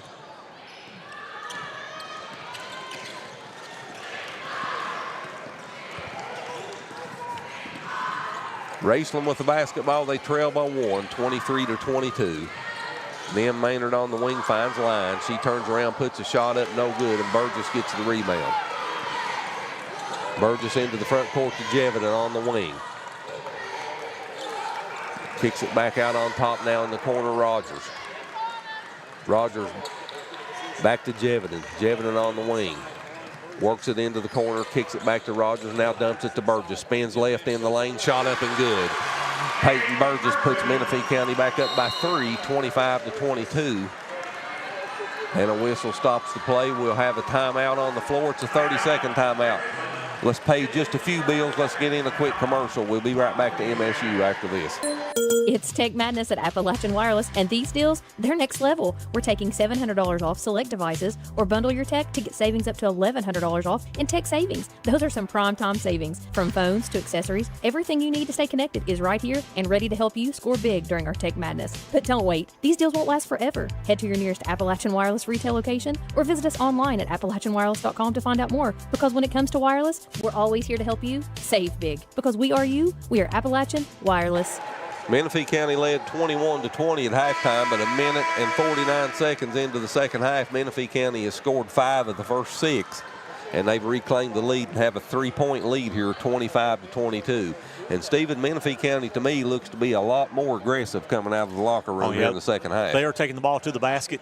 Their three-pointer shot is kind of failing them right now. They've only hit 1 of 10, so definitely the game plan is to go to the basket with it. They get a turnover right here. Burgess gets the basketball at the top of the key to Jevin on the wing.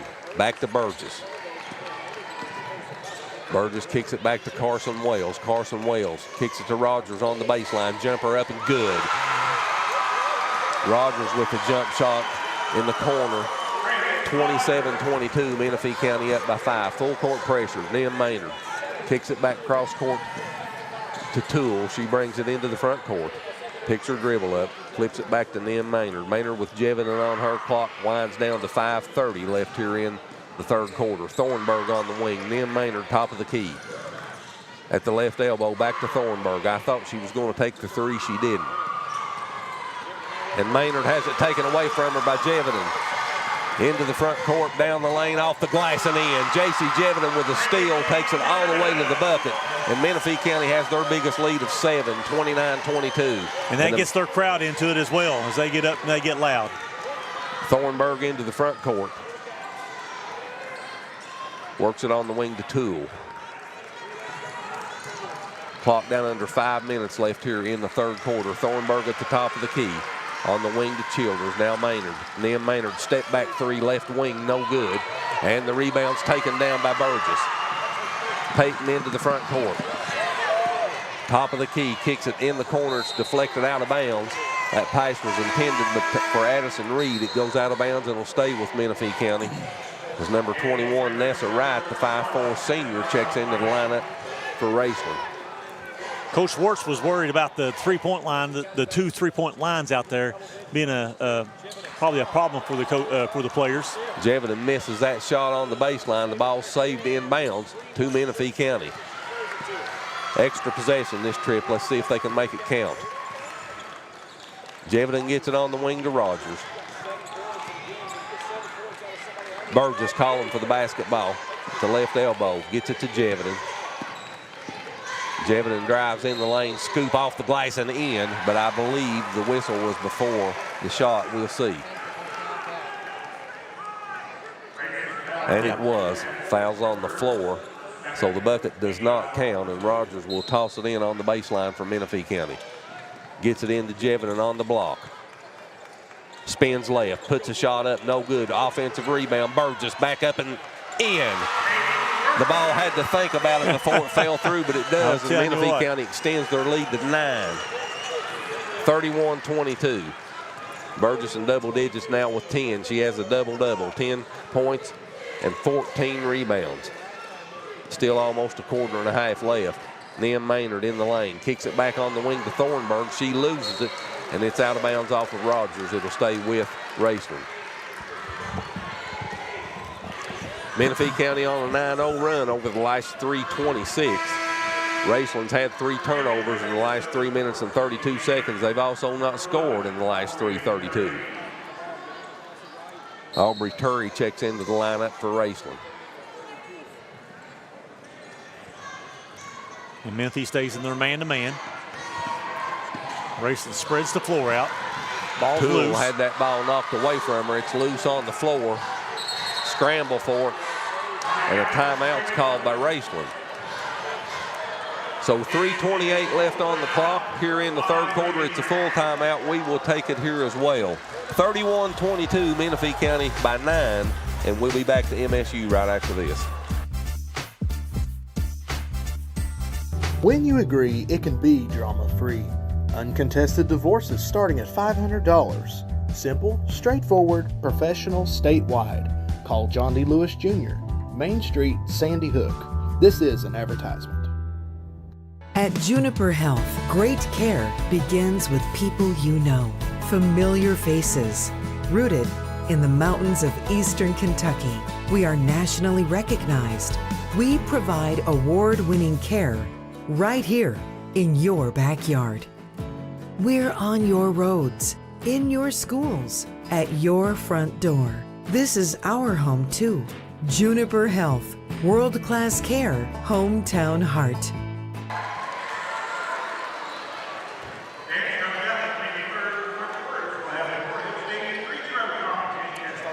Back here at LST Johnson Arena, Peyton Burgess leads Menifee County in scoring with 10. Nim Maynard leads Raceland with 9. And Menifee County leads Raceland 31-22 with 3:28 left on the clock here in the third quarter. Menifee County's outscored Raceland 11-1, Stephen, to start the second half. Yeah, they're on a 9-0 run here in the last 4 minutes.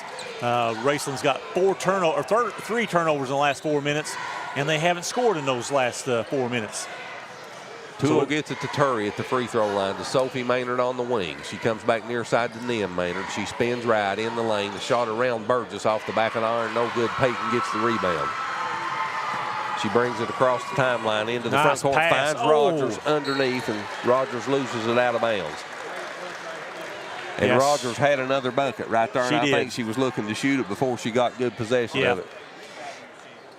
Yeah, and I think the pass was just under the basket just a little bit too much as well. And, but yeah, would have been a good opportunity for 2 more points there.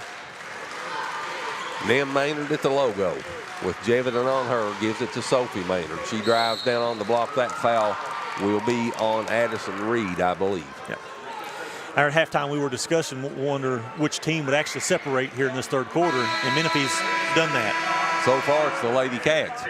2:48 left on the clock here in the third quarter. We come to the media timeout, SpreeTV media timeout.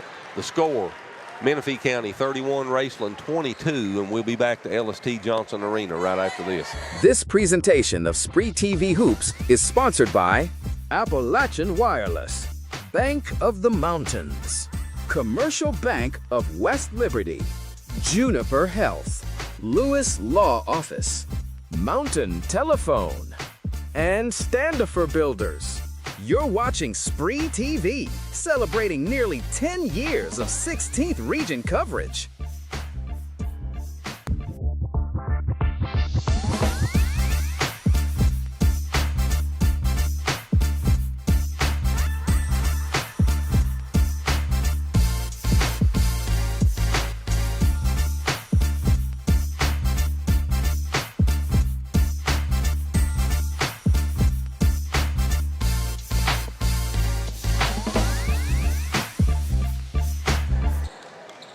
Menifee County scored 11 of the 12 points here in the third quarter, and head coach Drew Schwartz looks up at the scoreboard, sees his Lady Cats with a 9-point lead. Burgess with 10 points and 15 rebounds for Menifee County. Nim Maynard leads Raceland in scoring with 9. Out of the timeout, Nim Maynard with the jumper. That's short. And Jevidan gets the rebound, brings it into the front court. Burgess calling for the ball down on the block. She didn't see her. Top of the key, 3-ball on the way, no good by Reed. And here comes Raceland in the front court. Nim Maynard off the glass. She misses the runner, and Jevidan gets the rebound. Little bit of contact there. I think Raceland was probably wanting a foul. No call. JC gives it to Rogers, tried to get it to Burgess, and Nim Maynard takes that pass away. She gets it ahead to Childers on the left wing.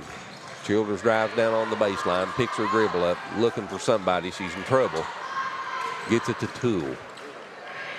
Toole to Nim Maynard. Back to Toole at the top of the key. The clock winds down under 2 minutes left here in the third quarter. Nim Maynard in the lane, puts a scoop shot off the glass and in. Nice move there, nice footwork. Raceland needed that bucket. Yep, they needed that one. Menifee County now has not scored in the last 2:07. Let's see if they can get a bucket here and push that lead back out to 9 or 10. Jevidan drives down the left side of the lane, spins right, kicks it on the wing. Reed, 3-ball on the way, no good. And Menifee County's just ice cold from behind the 3-point line. Childers in the front court. Oh, and she was pushed, and they're going to call Wells for the foul. Carson Wells picks up her first. And Nim Maynard will toss it in right in front of the Raceland bench. Gets it into Childers. Menifee County 1 of 12 from behind the 3-point line so far in this game. Sophie Maynard had the 3, didn't take it. Gives it to Nim at the top of the key.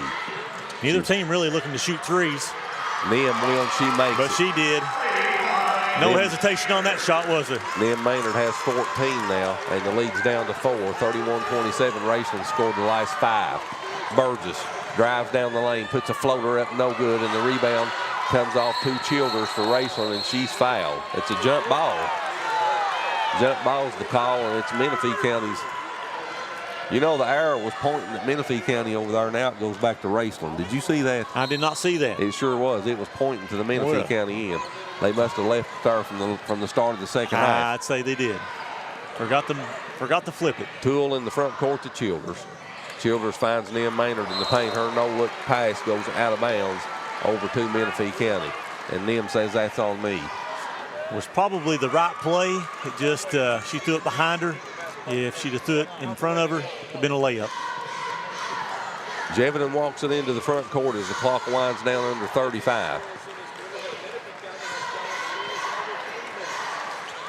Gives it to Wales, to Burgess now at the top of the key.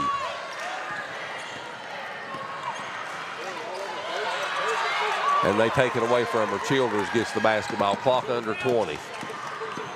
Childers into the front court. Takes Jeviden down the left side. Throws a shot up. It goes out of bounds.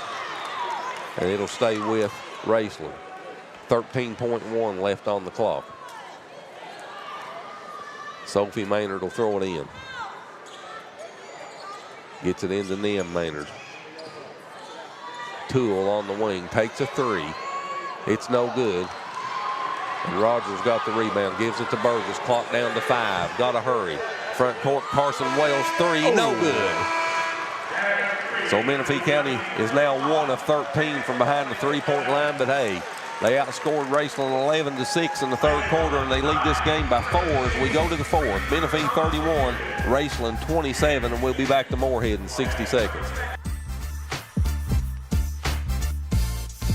Hi, I'm Brock Littrell, President of Commercial Bank of West Liberty. For more than 100 years, we prided ourselves on treating our customers like family. The technologies we offer afford you the ability to bank with us from anywhere. Hi, I'm Angie Pendergrass. I'm the CFO of Commercial Bank, and we are constantly looking for new technologies to improve our efficiencies and our bottom line, but more importantly, it allows us to spend more time with our customers. Hi, I'm Howard Elam, CEO of Commercial Bank. I'd like to thank you for trusting us with your banking needs. Stanford Builders is the area's best general contracting and paving company, serving you since 1965. We are family owned and operated and ready to meet your needs. Our experienced staff has the expertise to do the job right, no matter the size. We offer commercial and residential paving without the hassle of a big contractor. We also now offer dirt work services. Call us today for your free estimate. Stanford Builders is a proud supporter of local high school sports. Good luck to all athletes this season.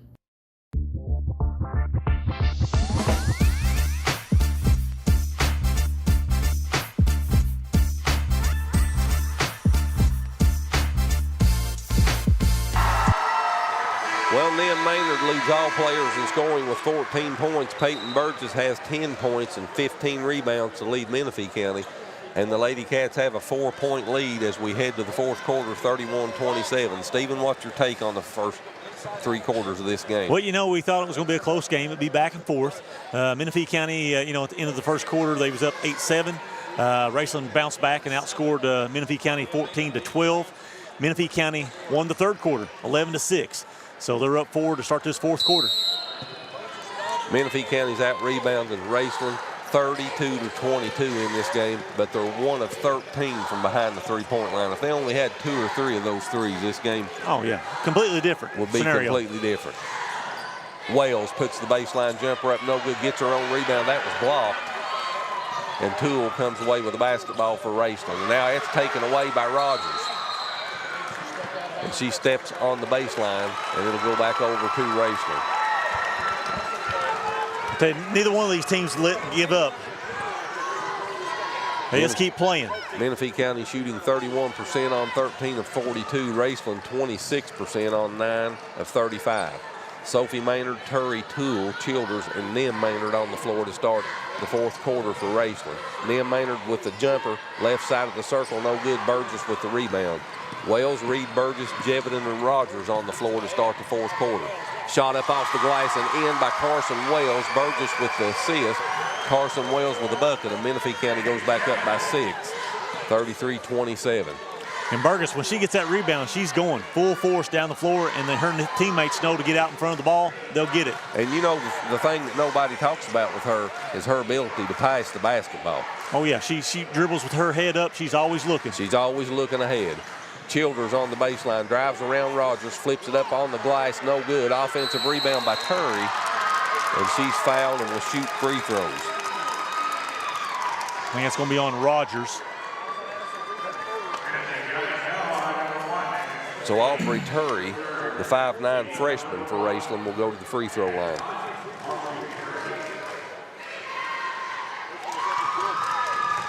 Raceland 6 of 9 as a team after Turry makes the first one, cuts the lead to 5, 33-28. And that was the third personal foul on Rogers. She misses the second. Burgess gets the rebound.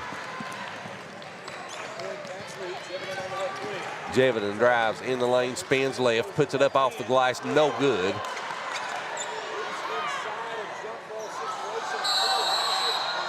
Jump ball's called, possessing our points to Raceland.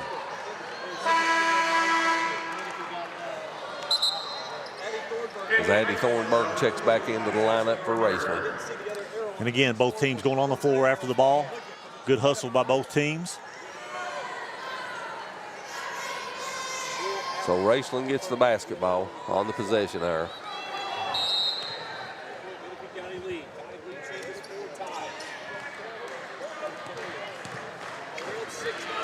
Thornburg brings it into the front court. Gets it to Sophie Maynard. Clock down under 6:20 left here in the fourth quarter.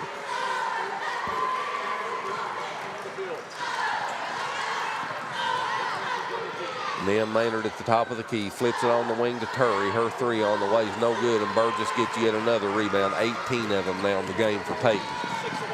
Into the front court, into the corner, three ball on the way, and that one's no good by Reed.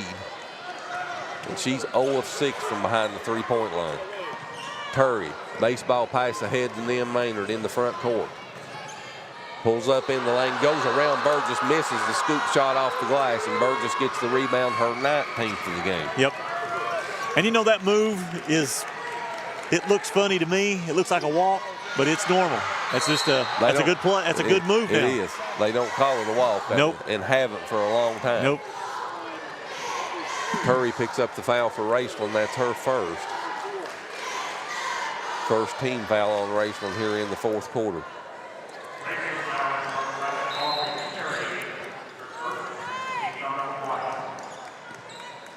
Jeviden on the wing.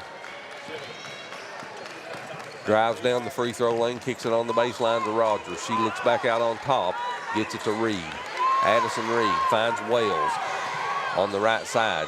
Dumps it down on the block to Burgess. She misses the shot, and then Maynard gets the rebound. Spins left into the front court. Kicks it on the wing. Three ball on the way is good by Thornburg. Addie Thornburg with the triple, her first 3 points of the game, and it cuts Menifee County's lead to 2, 33-31. That's the 5th three-pointer by Raceland. Burgess walks it into the front court. Head coach Drew Swartz calls a timeout. It's a full one. We'll take it with him. 4:53 left in regulation. Menifee 33, Raceland 31. We'll be back right after this. At Juniper Health, great care begins with people you know. Familiar faces.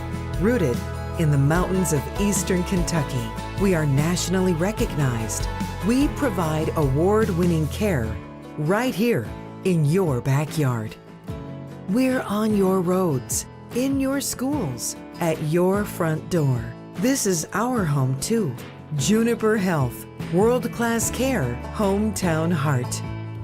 For nearly 50 years, Bank of the Mountains has served Morgan and the surrounding counties, working hard to provide our customers with friendly service and the financial products that make their lives easier. As a family-owned bank, we understand that relationships matter. We appreciate those who have chosen us to be their bank and invite those who haven't to stop by at any of our 3 locations, West Liberty, Index, or Ezell. Local people, local decisions, local commitment. Bank of the Mountains is proud to be a real community bank. Member FDIC, Equal Housing Lender. 33-31, Menifee County with a 2-point lead with 4:53 left on the clock here in the fourth quarter. So all those out there on YouTube and Facebook live, we do appreciate you tuning us in, not only on those two platforms, but also on Channel 2 on SpreeTV. We appreciate you. Glad to have you along. We're seeing a good first game here. Menifee County turns it over. Thornburg comes up with the basketball for Raceland. Into the front court, down to Sophie Maynard. Baseline runner good, and we're all even at 33. It's been a back and forth game. Menifee County's not scored in the last 2 minutes and 34 seconds, and Raceland's tied it up. So why should that change now? We'll just go down to the wire here. Raceland scored 6 of the first 8 points here in the fourth quarter. Burgess loses it, and it's picked up by Curry for Raceland.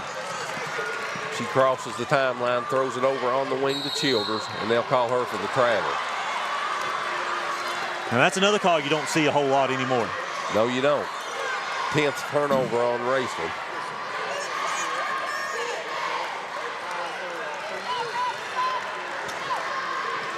And Menifee County has the basketball. Not too long ago, at the 4:01 mark of the third quarter, the Lady Cats led by 9, 31-22. They've been outscored 11-2 since then. Jevidan gets it to Rogers, dumps it into Burgess. Burgess goes left, puts a shot up, no good, gets her own rebound, back up off the glass, no good, and then Maynard had the rebound. Burgess takes it away from her, puts it up off the glass and in. She just took that ball away. She would not be denied. Menifee County back up by 2, 35-33. Burgess with 12 points and 20 rebounds now. 20 rebounds in the regional tournament. That's something. Then Maynard, top of the key, picks her dribble up. Gets it to Sophie Maynard, puts it up off the glass and in. She just went around Addison Reed and scored. And we're tied at 35. She took that ball high off the glass. Good take there by Sophie Maynard. Clock under 3:10. Jevidan, 14-foot jumper, right side. Halfway down and out. And Burgess gets the rebound, extends the play. Jevidan will take a 3. Oh, good. Big 3. J.C. Jevidan with a 3. Burgess chased that rebound down to make that play happen. And Jevidan drains the triple. 38-35, Menifee up by 3. Clock down to 2:47 as Nia Maynard brings it into the front court. Maynard with Jevidan on her, works off a Childers screen in the lane, 14-foot jumper, no good. Rebound loose on the floor, and then Maynard picks it up, and we'll have a foul on Menifee County. Or did he call a travel? No, got a timeout. Neither one. So Coach Thomas got a timeout while Maynard was on the floor. Full timeout, 2:36 left on the clock. Let's take it with him. 38-35. Lady Cats will be back to Moorhead. It's Tech Madness at Appalachian Wireless, and these deals, they're next level. We're taking $700 off select devices, or bundle your tech to get savings up to $1,100 off in tech savings. Those are some prime time savings. From phones to accessories, everything you need to stay connected is right here and ready to help you score big during our Tech Madness. But don't wait. These deals won't last forever. Head to your nearest Appalachian Wireless retail location or visit us online at AppalachianWireless.com to find out more. Because when it comes to wireless, we're always here to help you save big. Because we are you, we are Appalachian Wireless. Hi, I'm Brock Littrell, President of Commercial Bank of West Liberty. For more than 100 years, we prided ourselves on treating our customers like family. The technologies we offer afford you the ability to bank with us from anywhere. Hi, I'm Angie Pendergrass. I'm the CFO of Commercial Bank, and we are constantly looking for new technologies to improve our efficiencies and our bottom line, but more importantly, it allows us to spend more time with our customers.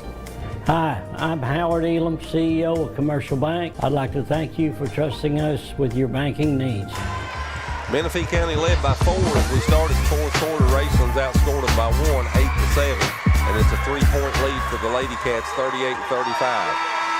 J.C. Jevidan has 13 points to lead Menifee County. Peyton Burgess has 12 points and 22 rebounds for Menifee County. Nia Maynard has 14 to lead Raceland. And Jevidan had a big three-pointer there just on the last possession, and now the crowd's getting into it. Then Maynard's foul. It'll be the second team foul on Menifee County of the fourth quarter. That's on Carson Wales.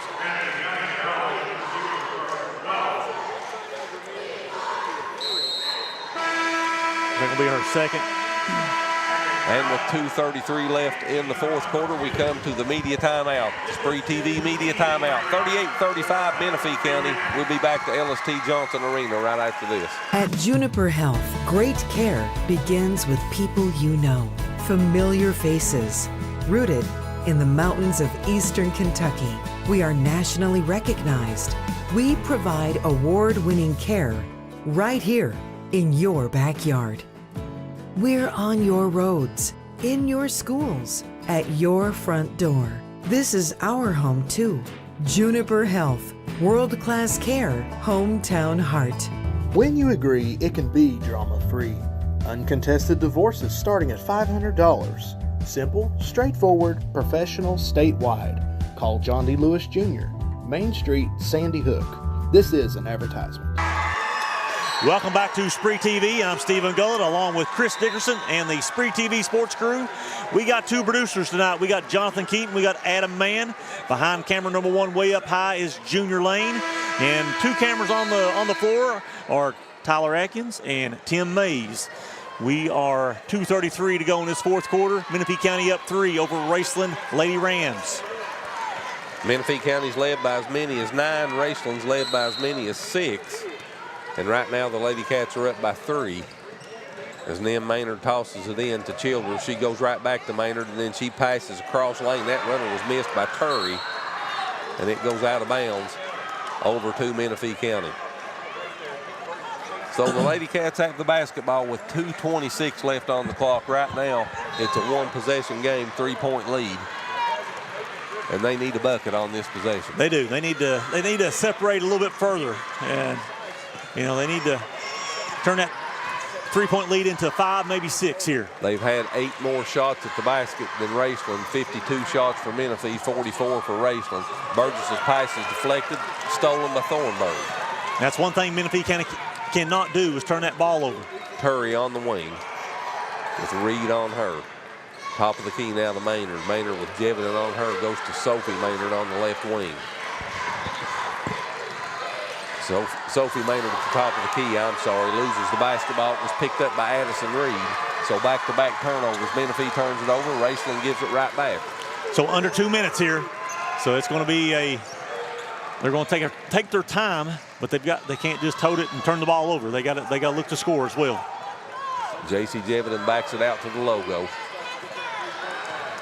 Now she drives down the right side of the lane all the way to the bucket and scores. And exactly what they needed to do. J.C. Jeviden straight to the hole with the score 40-35. Menifee County, 1:22 left on the clock. 30-second timeout. We'll be back to Moorhead right after this. Standifer Builders is the area's best general contracting and paving company, serving you since 1965. We are family owned and operated and ready to meet your needs. Our experienced staff has the expertise to do the job right, no matter the size. We offer commercial and residential paving without the hassle of a big contractor. We also now offer dirt work services. Call us today for your free estimate. Standifer Builders is a proud supporter of local high school sports. Good luck to all athletes this season. So J.C. Jeviden with a big bucket on the penetration and layup, and Menifee County's pushed this lead back out to 5, 40-35. And Menifee County on that possession was going to take their time and don't take anything but a layup, and J.C. Jeviden had the ball in her hands, and she knew exactly what to do with it. Hey, it's a 2-possession game right now, and I'm fine with that. Let's keep it there or even get it to 3. There you go. Raceland with the basketball out of the timeout. Sophie Maynard gives it to Thornburg, and she'll bring it into the front court. Thornburg with Wales on her. Drives to the left wing, kicks it off to Childers. Childers and Rogers. Childers gives it back to Thornburg, to Nim Maynard. And Nim Maynard's fouled. That'll be the third team foul on Menifee County, and the Carson Wales picks up the foul. Yeah, it's going to be her third team personal foul. Then Maynard gets it into Childers. Back to Maynard. On the wing, Sophie Maynard. 3 good. Sophie Maynard with the bucket. The 3 cuts the lead to 2 at 40-38. And now we'll have a timeout taken by Raceland. It's a full timeout. So we'll get in a few more commercials and we'll be back to LST Johnson Arena right after this. For nearly 50 years, Bank of the Mountains has served Morgan and the surrounding counties, working hard to provide our customers with friendly service and the financial products that make their lives easier. As a family-owned bank, we understand that relationships matter. We appreciate those who have chosen us to be their bank and invite those who haven't to stop by at any of our 3 locations, West Liberty, Index, or Ezel. Local people, local decisions, local commitment. Bank of the Mountains is proud to be a real community bank. Member FDIC, Equal Housing Lender. Hi, I'm Brock Littrell, President of Commercial Bank of West Liberty. For more than 100 years, we prided ourselves on treating our customers like family. The technologies we offer afford you the ability to bank with us from anywhere. Hi, I'm Angie Pendergrass. I'm the CFO of Commercial Bank, and we are constantly looking for new technologies to improve our efficiencies and our bottom line, but more importantly, it allows us to spend more time with our customers. Hi, I'm Howard Elam, CEO of Commercial Bank. I'd like to thank you for trusting us with your banking needs. We've had 6 ties and 5 lead changes in this game. Menifee County's led by 20 minutes and 35 seconds. Raceland's led for 6 minutes and 39 seconds. Largest lead of the game for Raceland was 6, and that's when they scored the first 6 points of the game. Largest lead for Menifee County's been 9. That was in the 3rd quarter at 31-22, and the Lady Cats lead by 2 with 53.6 seconds left on the clock, and they have the basketball. Full court press here by Raceland. Going to trap when they can. Gets it across the timeline to Burgess. Burgess is double teamed. She goes to the logo with it, and she'll be fouled by Nim Maynard. And that's actually going to be the 2nd team foul. So they're going to have to foul. Away from putting them on the free throw So they're line. going to have to start fouling really, really quick here. They can't let precious time go off that clock. Addison Reed will toss it in for Menifee County. She gets it into Burgess. And Burgess is fouled again by Nim Maynard. A timeout's called by head coach Drew Schwartz. And that's a full timeout, so let's take that with them as well. 38.2 left on the clock. Menifee County leads by 2, 40-38, and we'll be back to Morehead State right after this. This presentation of SpreeTV Hoops is sponsored by Appalachian Wireless, Bank of the Mountains, Commercial Bank of West Liberty, Juniper Health, Lewis Law Office, Mountain Telephone, and Standifer Builders. You're watching SpreeTV, celebrating nearly 10 years of 16th region coverage.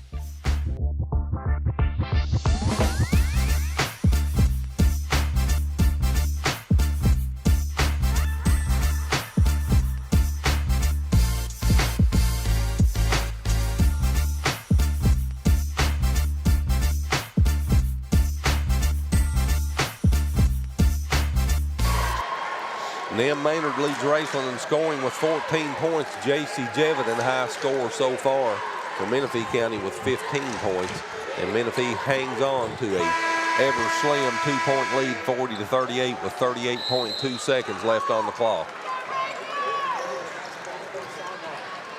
Out of the timeout. Jevitt has the basketball. It's loose on the floor. I think they're going to call a foul here. And that's on Sophie Maynard. I think the Raceland fans wanted a jump ball, but they call the foul. That's the 3rd team foul on the Lady Rams, so they're still 2 fouls away from putting Menifee County on the line. And seconds continue to tick off the clock. Yeah, they're going to have to foul. Top of the key, Burgess to Jevitt.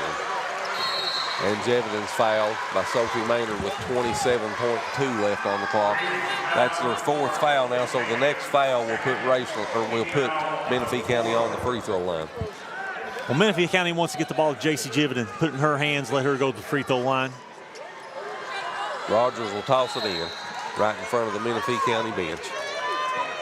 She gets it into Jevitt, and that's who they want to handle the ball. Nim Maynard fouls her. So J.C. will go to the free throw line where she's very comfortable on the season. 3 of 4 here this evening.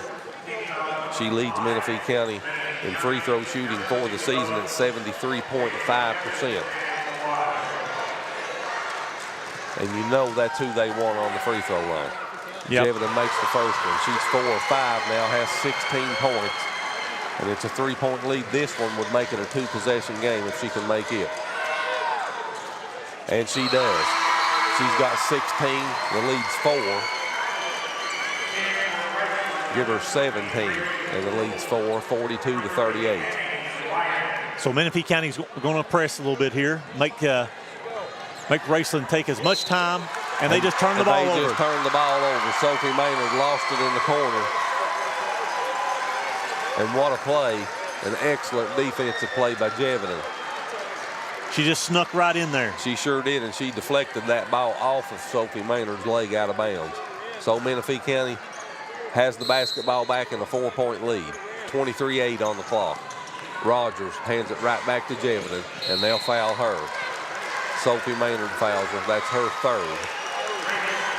And Jevening goes back to the free throw line. Exactly what Coach Schwartz was wanting. Get the ball in JC's hands. JC misses the first one.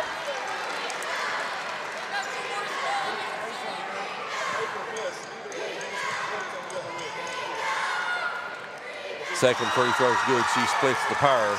Menifee County's up by 5. 20 seconds on the clock. Nim Maynard into the front court. Down the lane.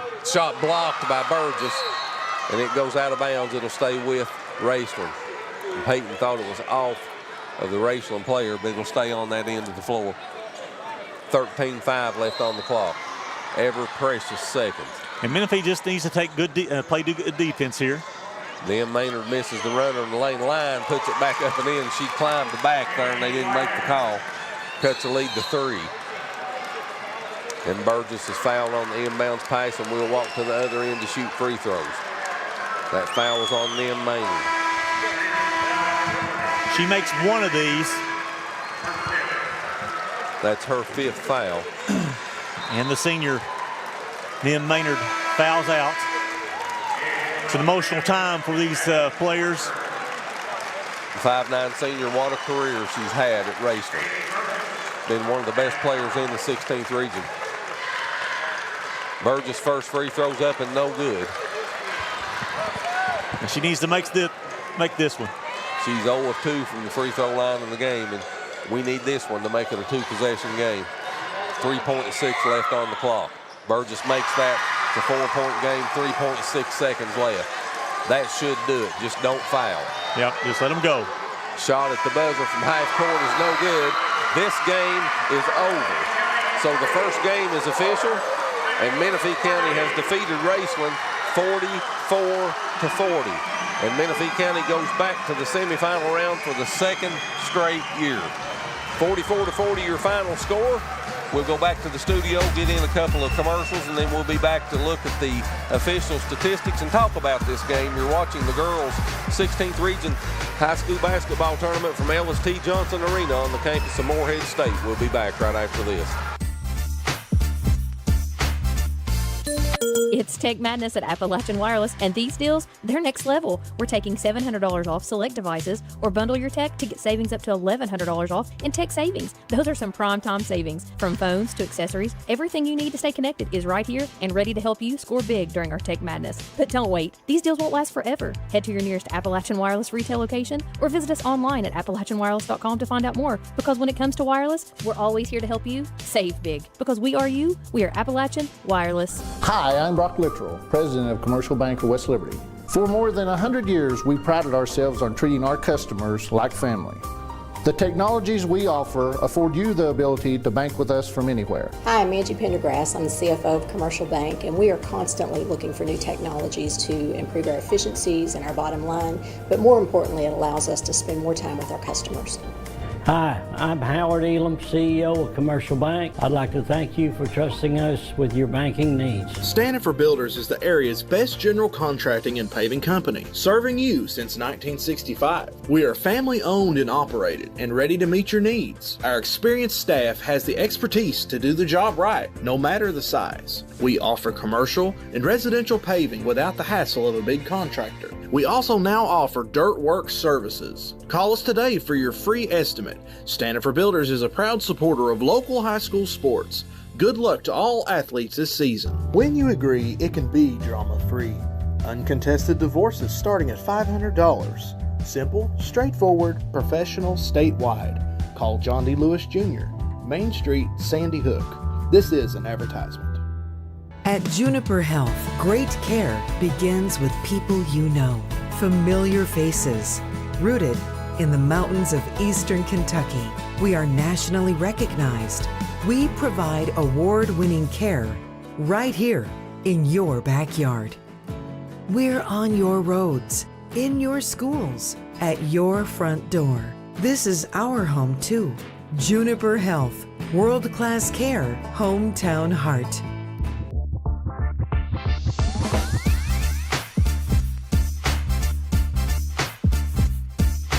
This presentation of SpreeTV Hoops is sponsored by Appalachian Wireless, Bank of the Mountains, Commercial Bank of West Liberty, Juniper Health, Lewis Law Office, Mountain Telephone, and Standifer Builders. You're watching SpreeTV, celebrating nearly 10 years of 16th region coverage. It's Tech Madness at Appalachian Wireless, and these deals, they're next level. We're taking $700 off select devices, or bundle your tech to get savings up to $1,100 off in tech savings. Those are some prime time savings. From phones to accessories, everything you need to stay connected is right here and ready to help you score big during our Tech Madness. But don't wait, these deals won't last forever. Head to your nearest Appalachian Wireless retail location or visit us online at appalachianwireless.com to find out more. Because when it comes to wireless, we're always here to help you save big. Because we are you, we are Appalachian Wireless.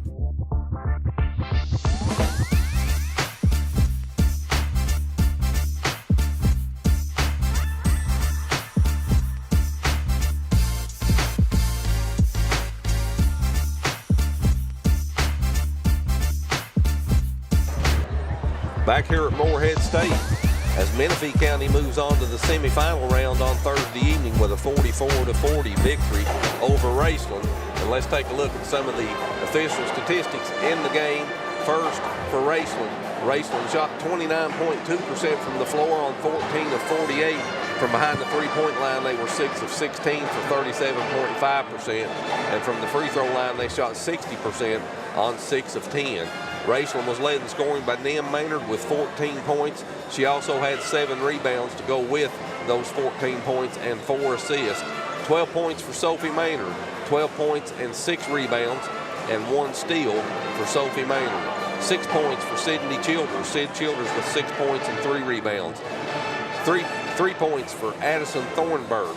Addison Thornburg with 3 points and 2 rebounds. 2 points each for Braylee Toole and Annie Line, and 1 point for Aubrey Turry rounds out the 40 points in scoring for Raceland. For Menifee County, the Lady Cats shot 32.1% from the floor for the game on 17 of 53. They were 2 of 15 from behind the three-point line, just never could find the rhythm from outside, 13.3%. And from the charity stripe, 8 of 15 for 53.3%. Menifee County was led in scoring by J.C. Jeviden with 18 points on 5 of 13 shooting from the floor. She had 7 rebounds to go with her 18 points and 5 steals. 13 points for Peyton Burgess, 13 points and 22 rebounds. She was 2 rebounds short of the regional tournament record, and that mark is at 24 rebounds. 13 points, 22 rebounds, 4 assists, and 3 blocked shots for Peyton Burgess. That's a heck of a stat line there. 7 points for Grace Rogers, 7 points and 2 rebounds, 6 points and 4 rebounds, and 2 assists for Carson Wells, and that rounds out the 44 points in scoring for Menifee County. Biggest lead of the game for Raceland was 6. That came in the first quarter at the 5:24 mark. Menifee County's largest lead was 9. That came in the third quarter at the 4:01 mark. Biggest run of the game for Raceland was 6 points. That also was at the 5:24 mark of the first quarter. Menifee County's largest run was 9, and that was at the 4:01 mark of the third quarter. We had 5 lead changes. We had 6 ties. Raceland led the game for 6 minutes and 38 seconds. Menifee County led the game for 21 minutes and 27 seconds. Menifee County was a -1 in turnovers. Raceland had 10. Menifee County had 9. The Lady Cats a +8 on points in the paint at 24-16. +6 on second chance points for Menifee County at 12-6. +6 on fast break points for the Lady Cats at 11-5.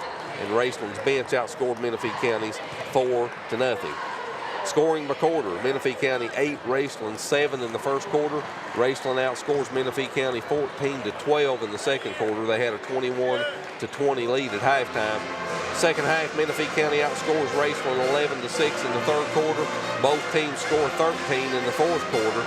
And the final score is Menifee County 44 and Raceland 40. So for the second straight season, the community of Frenchburg and the county of Menifee County will be coming back to the semifinal round, and Menifee County will play the winner of the nightcap here between the Ashland Blazer Kittens and the East Carter Lady Raiders. Both of those teams are on the floor warming up. We're about 19 minutes away from the introduction of starting lineups and the tip. Stephen Gullett's on the floor. He's going to talk to both coaches here in a few moments. We'll go back to the studio, get in a few commercials, and when we come back, we'll have those head coach interviews, and then we'll get into the nuts and the bolts of East Carter and Ashland. You're watching the girls' 16th Region High School Basketball Tournament from LST Johnson Arena on the campus of Morehead State University. This presentation of SpreeTV Hoops is sponsored by Appalachian Wireless, Bank of the Mountains, Commercial Bank of West Liberty, Juniper Health, Lewis Law Office, Mountain Telephone, and Standifer Builders. You're watching SpreeTV, celebrating nearly 10 years of 16th Region coverage.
For nearly 50 years, Bank of the Mountains has served Morgan and the surrounding counties, working hard to provide our customers with friendly service and the financial products that make their lives easier.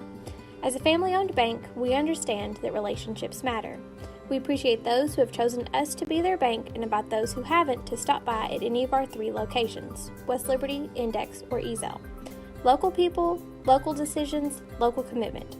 Bank of the Mountains is proud to be a real community bank. Member FDIC, Equal Housing Lender.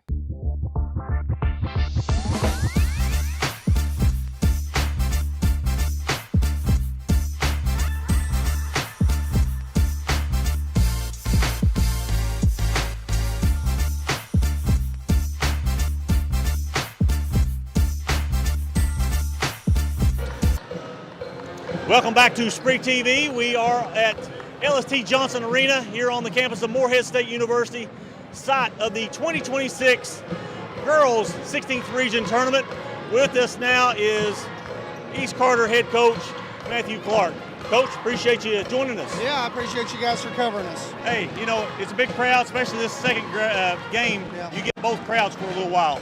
And I guess it's a big time, you know, it's a big feeling. It's a good time of year. How do you get your team up for this? Oh, if they're not up for this, ain't nothing I can say. I think knowing that you're coming here, you're getting a chance to play for region. You've gotten a chance to extend your season. They're all excited. They're ready to go, and I'm looking forward to tip. All right. Hey, you know, Boyd County and Ashland have a big tradition in the 16th Region Tournament. And so you got your hands full with Ashland. Not only they're a pretty good team, but they got that rich tradition behind them. So what do you got to do to get a big win tonight? Well, you know, we got to have some things go our way. We need to keep the rebounds close. We got to limit turnovers. We got to make some shots.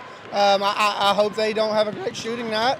But if we got to keep goalie off the boards, Troxler, if they go to their zone press, keep her from getting hands on everything, just take care of the basketball and have a clean game. Yeah. And you know, you're familiar with Ashland. You played them earlier in the season. Yeah. And what do you know about them? Well, I mean, obviously they're really good. Their record, their rankings, their RPI, that all speaks for itself. Their regional record. I mean, they're going to be a handful. We've got to do the things I just talked about and give ourselves a chance late. All right. Well, Coach, we know you got a game to play. Yep. We appreciate you. Yep. Hey, good luck to you. Thank you. Appreciate it. All right. We'll be back with the coach of Ashland. You're watching high school basketball on SpreeTV, Channel 2.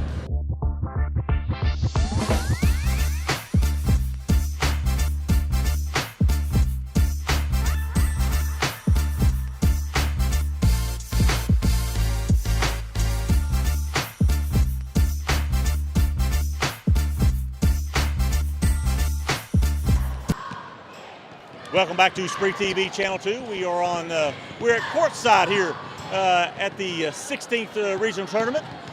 With us now is head coach of the Kittens, Stacy Davis. Coach, we appreciate you taking time out to speak with us. Yeah, thanks for having me on here. Hey, you know, rich tradition. It's either Ashland or Boyd, seems like, in this region, in this tournament. And I guess you're a favorite this year, as usual. So, talk about the tradition and expectations that comes along being from Ashland. It is. There's a lot of pressure on the girls, and they know that, especially when you're favored and you won last year and you haven't lost in the region. So they know that, and they've learned to play through it.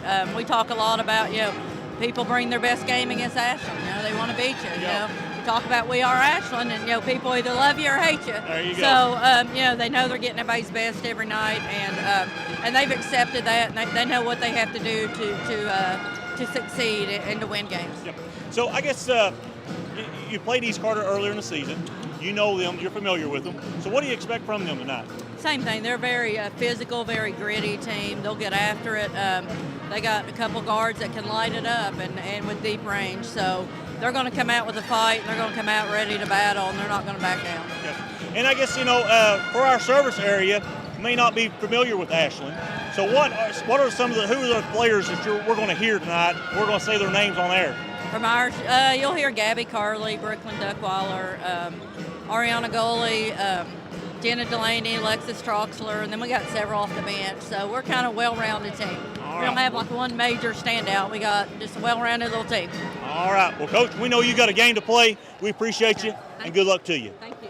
All right. We'll be back with the lineups and the tip-off. You're watching high school basketball on SpreeTV, Channel 2.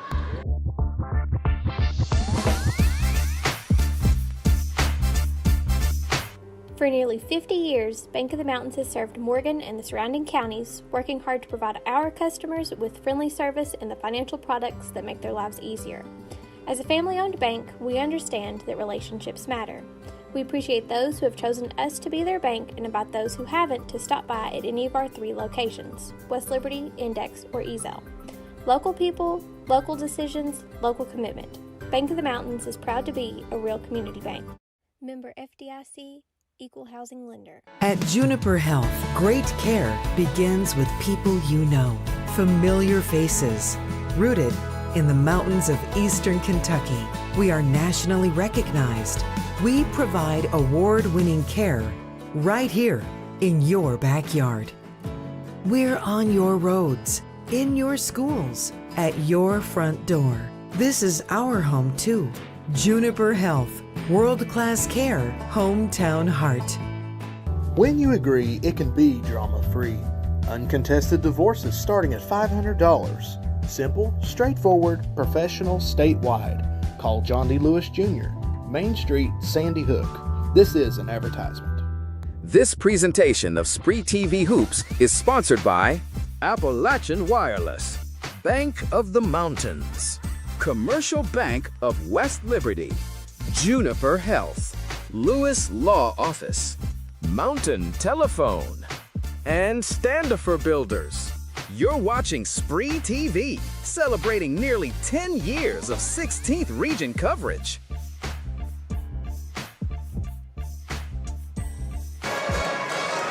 Back here at LST Johnson Arena, you just watched Stephen Golan interview head coach Matthew Clark of East Carter and head coach Stacy Davis of the Ashland Blazer Kittens.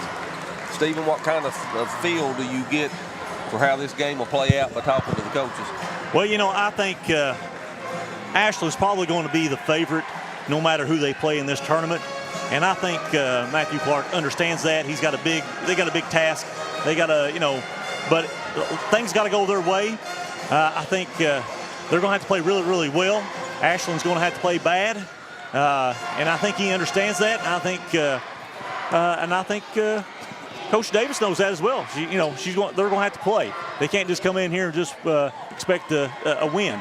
So she doesn't expect them to lay down and just give them the game. They're going to come here to play. They're going to be physical. They're going to be scrappy. They're going to get up and down the floor. And we're familiar with East Carter.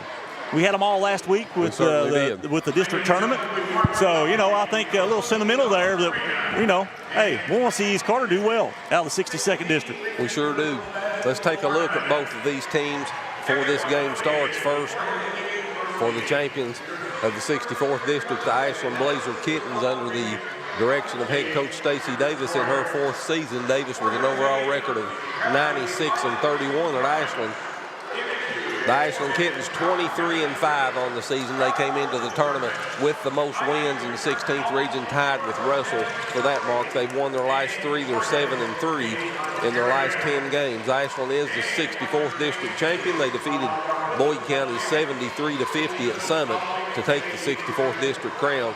And in calendar year 26 games during the regular season, the Kittens played 18 of them. They had a record of 13-5. Ashland won their first 8 games to start the season. That was their longest winning streak so far. They also had a 6-game winning streak in January, and they're currently, as I said, on a 3-game win streak at the moment. They lost back-to-back games only once all year long, and that was at South Laurel and at Pikeville in mid-February. Sweet spots on the scoreboard for Ashland, 65 points or more. They did that 12 times this season. They're undefeated at 12-0. Defensively, when they hold their opponent to 50 points or less, they did that 16 times in their 28 games. They're 15-1 in those 16 games. Ashland averaging 61.3 points per game on the season. Good enough for 24th in the state of Kentucky, giving up 46 points per game. And they outscored their opponents by 413 points, 15.3 points per game. That's good enough for 16th in the state of Kentucky. The Kittens shoot 40.4% from the floor, 22.8% from behind the three-point line, 68.3% from the charity stripe, and that puts them 44th in the state at the free throw line. And the Ashland also a good rebounding team, 34.5 rebounds per average for the Kittens on the season. Team leaders for Ashland, Gabby Carley, their leading scorer, 14.9 points per game. Zoe Smith, their best shooter from the floor, 48.9%. Addison Wolf, their best shooter from distance behind the three-point line, 28.8%. Their best shooter from the charity stripe, Jenna Delaney, 75%. And Ariana Gully, the leading rebounder for Ashland, at 8.4 rebounds per game. Starting lineup for the Kittens, number 1, 6'1" junior Alexis Troxler. Troxler 11.8 points per game and 6.2 rebounds. Number 10, 5'9" junior Brooklyn Duckweiler. Duckweiler 13.3 points per game. She shoots 40.9% from the floor and pulls down 4.9 rebounds per game. Number 11, 5'8" senior Gabby Carley. You'll hear her name a lot tonight. Leading scorer for Ashland, 14.9 points per game, 72.5% from the charity stripe, and she pulls down 5.9 rebounds per game. Number 23, 5'9" junior Jenna Delaney.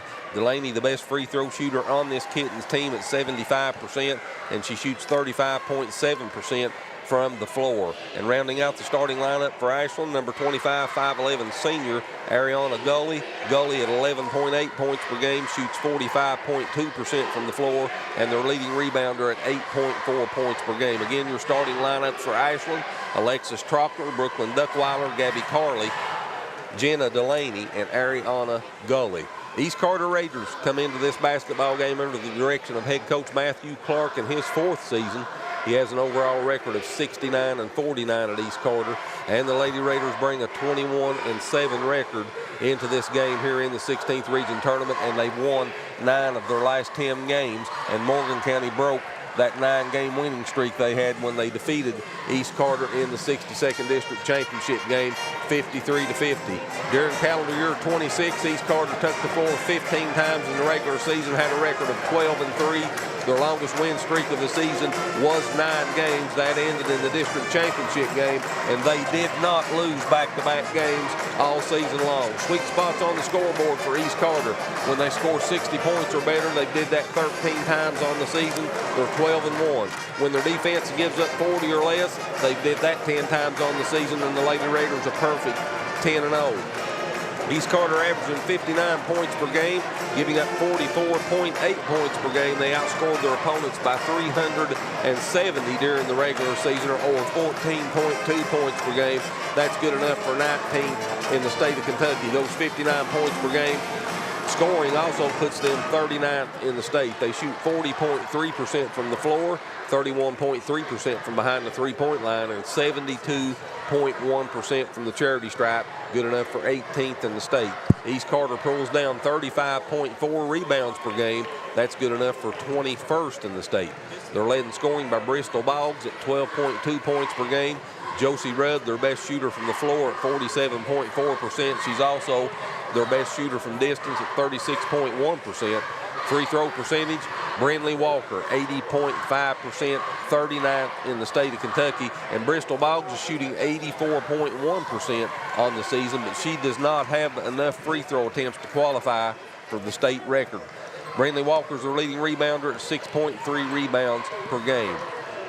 Starting lineups for East Carter: number 1, sophomore Bristol Boggs, leading scorer, 12.2 points per game, 84.1% from the free throw line. Number 4, 5'7", senior Avery Hall. Hall averaging 6.2 points per game, 5.6 rebounds.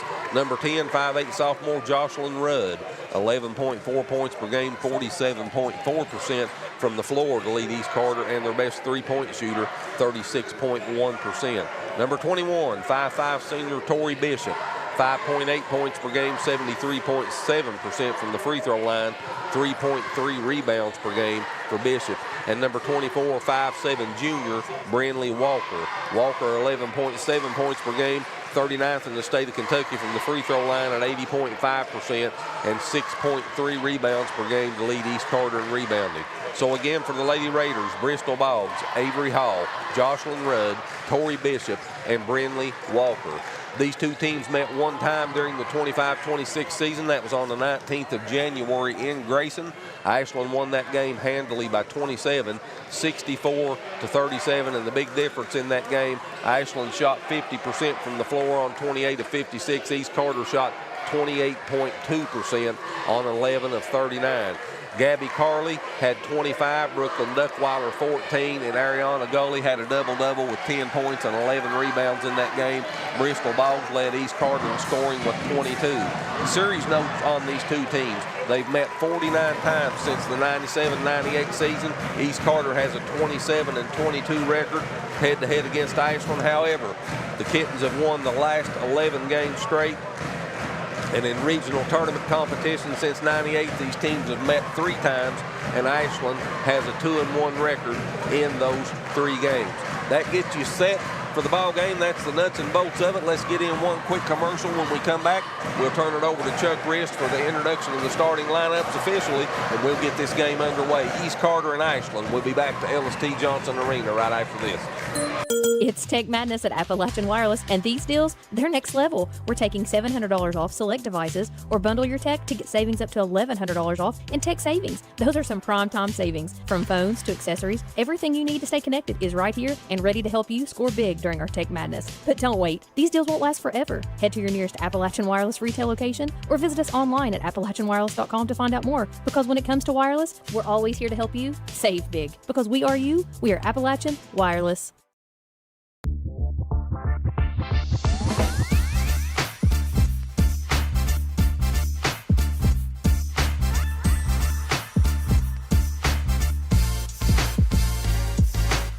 What's that, right on the edge?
kid starting at guard, a 5'9" junior, number 23, Jenna Delaney.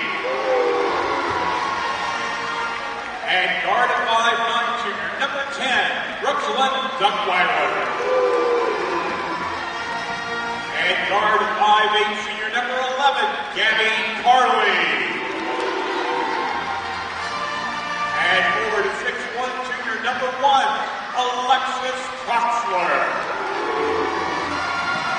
And at forward at 5'11" senior, number 25, Ariana Gully. Ashland has a record of 23 wins and 5 losses. That's the official introduction of the starting lineup. Both of these teams are on the floor, and we're just about ready to get this second game underway between East Carter and Ashland. East Carter in the blue uniforms with red numerals and red and white trim. Ashland in the home white uniforms with maroon numerals and trim. And Menifee County sets and waits on the winner of this game. They'll play in the second semifinal game here on Thursday evening. Brindley Walker moves into the circle. She'll jump it for East Carter.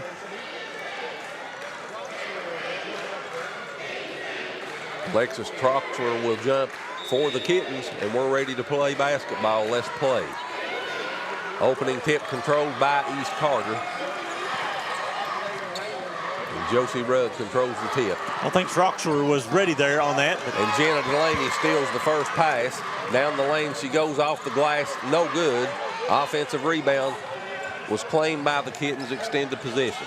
Duckweiler gets it down in the lane. Turnaround shot, Gully, no good. And the rebound comes off to East Carter and Avery Hall. Boggs into the front court. Leading scorer for the Raiders. Works it into the corner, and we'll have a foul on Ashland. That'll be on Gabby Carley. That's her first foul of the game. And Stephen, Ashland won the only meeting between these two teams 64-37 at Grayson back in January. And I would think it's very important for East Carter to get off to a good start in this game. Yeah, they can't get behind very far. They got to get on it, and they got to get, have a good start. Ariana Gully blocked that shot in the lane, and Ashland has the basketball. 3 on the way out of the corner, no good by Duckweiler. Offensive rebound by Gully, put back up, no good. Ball batted around, and East Carter comes away with it. Bristol Boggs comes away with it. Yeah, pretty physical down there, and no call. Let them play. You like to see that early. You like to let them play. And they did on that possession. Brindley Walker gets it into the front court.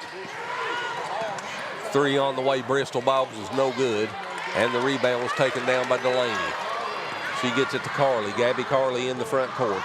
Reverses dribble, comes top of the key on the wing. 3-ball Duckweiler, good. Brooklyn Duckweiler with the triple. First 3 points of the game belongs to the Kittens. Here's a turnover on the inbounds pass, and Gabby Carley puts it off the glass and in. And they got 5 points in just a few seconds there. At the blink of an eye. Boggs gets it in to Bishop. And Ashland in a man-to-man full court. Troxler on Bishop as she brings it into the front court, gives it to Brindley Walker. She spins left, puts a shot up off the glass, no good, and the rebound comes down to Gully for Ashland. Into the front court comes Gabby Carley, finds Troxler in the paint, misses the runner. And Rudd got the rebound for East Carter. She brings it into the front court, top of the key, drives down the lane, puts it up off the glass and in. Good take there. Rudd with the bucket for East Carter. First 2 points for the Lady Raiders. Cuts into Ashland's 5-point lead. It's now 3. Carley in the front court for Ashland. Gabby at the top of the key, gives it over on the wing to Delaney. In the corner to Duckweiler. Gully with a jumper, no good. And the rebound taken down by Hall for East Carter. She gets it to Boggs, to Brindley Walker. And Brindley will walk it across the timeline as the clock winds down under 5:20 left here in the first quarter. Ashland leads by 3. Brindley down the lane, off the glass, no good. And Gully gets another rebound. Gives it to Carley. Carley into the front court, drives down the lane, puts a runner up, no good. And it goes out of bounds to East Carter. So one thing you see about Ashland here to start with, they get the ball down the floor, Stephen, they do. quickly. Yes. They're very athletic.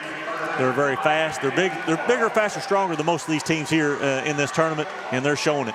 We played 2 minutes and 58 seconds, and Ashland has already put up 10 shots in this game. Yep. They're 2 of 10 from the floor for 20%. East Carter 1 of 5. Ashland's out-rebounded East Carter 7-5 so far here early. Duckweiler has 3 points for Ashland. Jocelyn Rudd has only 2 points for East Carter. Yeah, neither team are actually shooting the ball very good, but just Ashland's offensive boards and putting back and getting down the floor. They got more shots up. East Carter with the basketball out of the timeout. Boggs will toss it in on the far end of the floor.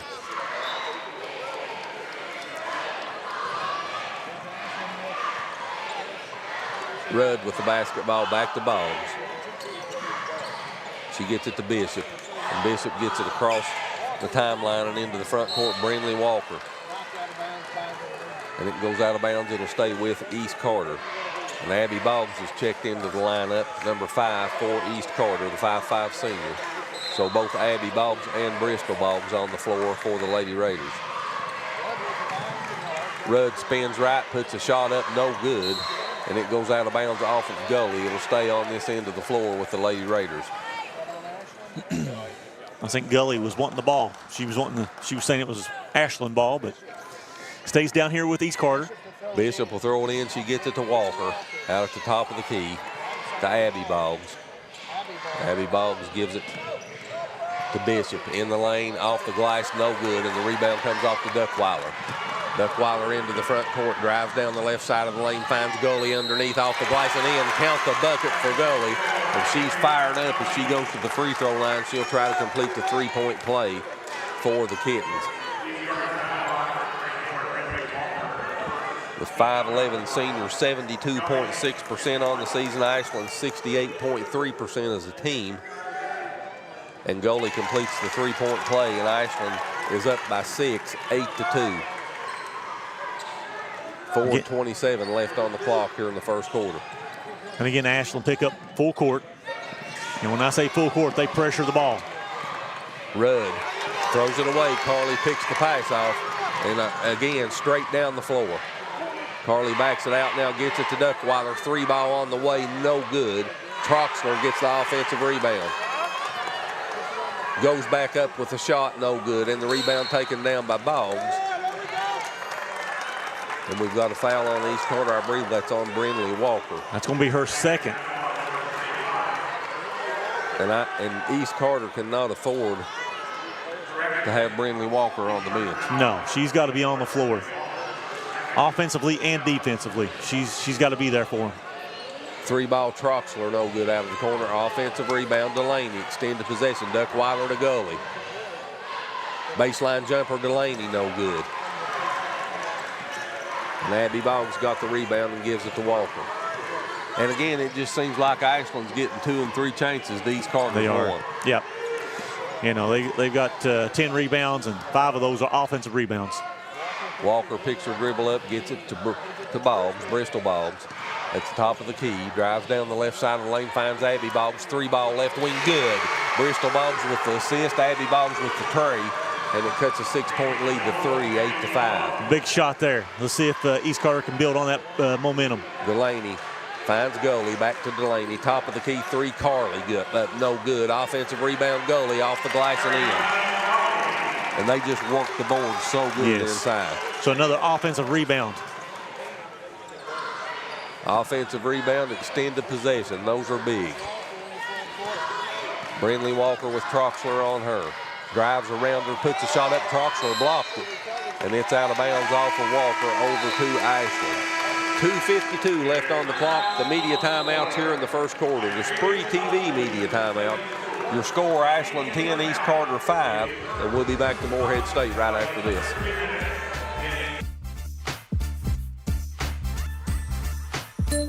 It's Tech Madness at Appalachian Wireless, and these deals, they're next level. We're taking $700 off select devices, or bundle your tech to get savings up to $1,100 off in tech savings. Those are some prime time savings. From phones to accessories, everything you need to stay connected is right here and ready to help you score big during our Tech Madness. But don't wait. These deals won't last forever. Head to your nearest Appalachian Wireless retail location or visit us online at AppalachianWireless.com to find out more. Because when it comes to wireless, we're always here to help you save big. Because we are you, we are Appalachian Wireless. When you agree, it can be drama-free.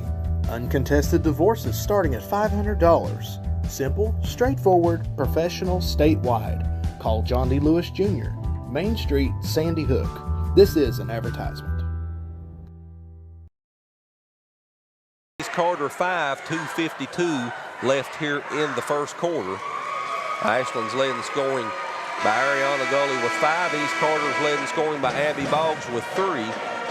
And Stephen, in the first quarter, the quickness of Ashland has really impressed me. They seem to be just a half step ahead on everything. On everything. You know, offensive, defense.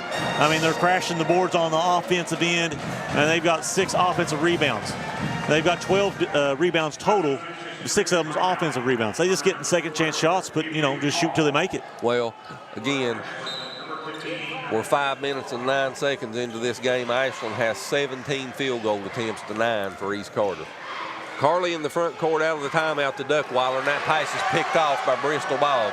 Down the lane, off the glass and in. Bristol Boggs with the steal and score, and East Carter cuts the lead to 3, 10-7. And that's exactly what East Carter needs. They need some easy buckets.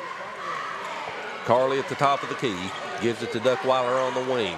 With Boggs on her, she floats it cross court to Addison Wolf, who just checked in. Troxler misses the shot in the lane, gets her own rebound, kicks it back to Wolf, and Wolf will bring it out on top to Carly. Carly to Wolf on the wing, to Troxler in the paint. Shot up and in. Troxler with the bucket.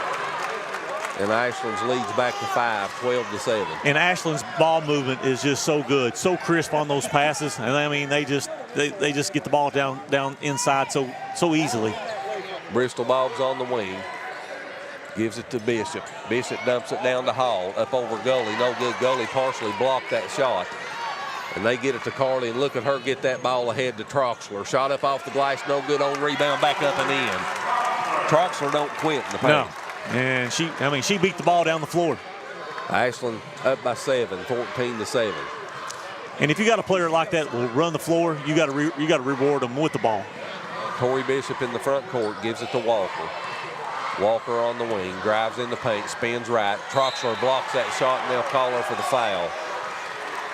Walker's done that 2 or 3 times so far and actually got her shot blocked and no foul. So that time she got rewarded with the foul. That's Troxler's first foul. Second team foul on the Kittens, and Brinley Walker goes to the free throw line for East Carter. The 5'7" junior, 80.5% on the season, misses the first one. As Zoe J. Smith checks into the lineup for Ashland.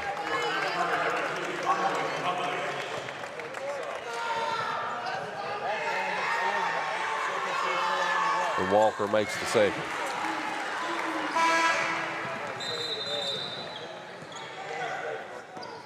There's a horn blowed there as they on the second or third dribble up the floor.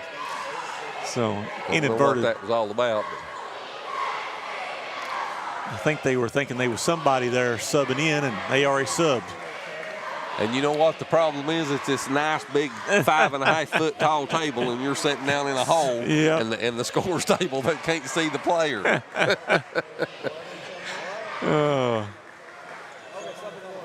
There was something on the floor. Oh, there. maybe They it was something picked on it the up. floor. All right.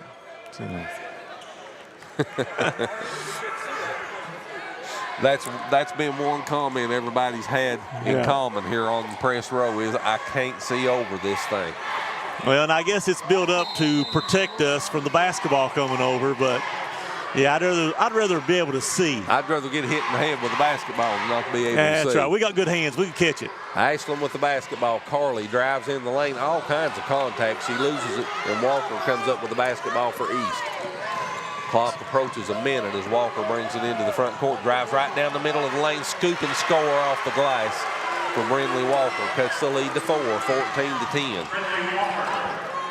So East Carter on a little bit of a run here. Carly spins left, picks up her dribble. and she'll get the foul. Let's see who it's on for East Carter. I believe they call that on Hall, number 4. That's the 3rd team foul on the Lady Raiders. And with 46.6 on the clock. Shot up in the paint and good by Zoe Smith for Ashland that just checked into the lineup. And there's a steal, and the shot's put up off the glass and in by Addison Wolf. That's 4 points there that East Carter's give up around the basket, just a little bit too easy. And Wolf and Smith, the 2 players that just checked in, they don't miss a beat. Nope. Walker at the top of the key. Gets it on the wing. Bishop back to Walker. Walker drives down the lane, splits the defenders, misses the runner, and the rebound comes off to Delaney. To Gabby Carley, top of the key, floats it in the corner, 3 on the way by Duckweiler, no good. And the rebound's pulled down by East Carter, and it's thrown away, and the shot at the buzzer is no good. And that brings us to the end of the first quarter. It's been a good first quarter for the Ashland Blazer Kittens. Your score at the end of 1, Ashland 18, East Carter 10. You're watching the girls' 16th region tournament from Ellis T. Johnson Arena on the campus of Morehead State. We'll be back with the second quarter right after this. Hi, I'm Brock Littrell, President of Commercial Bank of West Liberty. For more than 100 years, we prided ourselves on treating our customers like family. The technologies we offer afford you the ability to bank with us from anywhere. Hi, I'm Angie Pendergrass. I'm the CFO of Commercial Bank, and we are constantly looking for new technologies to improve our efficiencies and our bottom line, but more importantly, it allows us to spend more time with our customers. Hi, I'm Howard Elam, CEO of Commercial Bank. I'd like to thank you for trusting us with your banking needs. At Juniper Health, great care begins with people you know, familiar faces, rooted in the mountains of eastern Kentucky. We are nationally recognized. We provide award-winning care right here in your backyard. We're on your roads, in your schools, at your front door. This is our home too. Juniper Health, world-class care, hometown heart.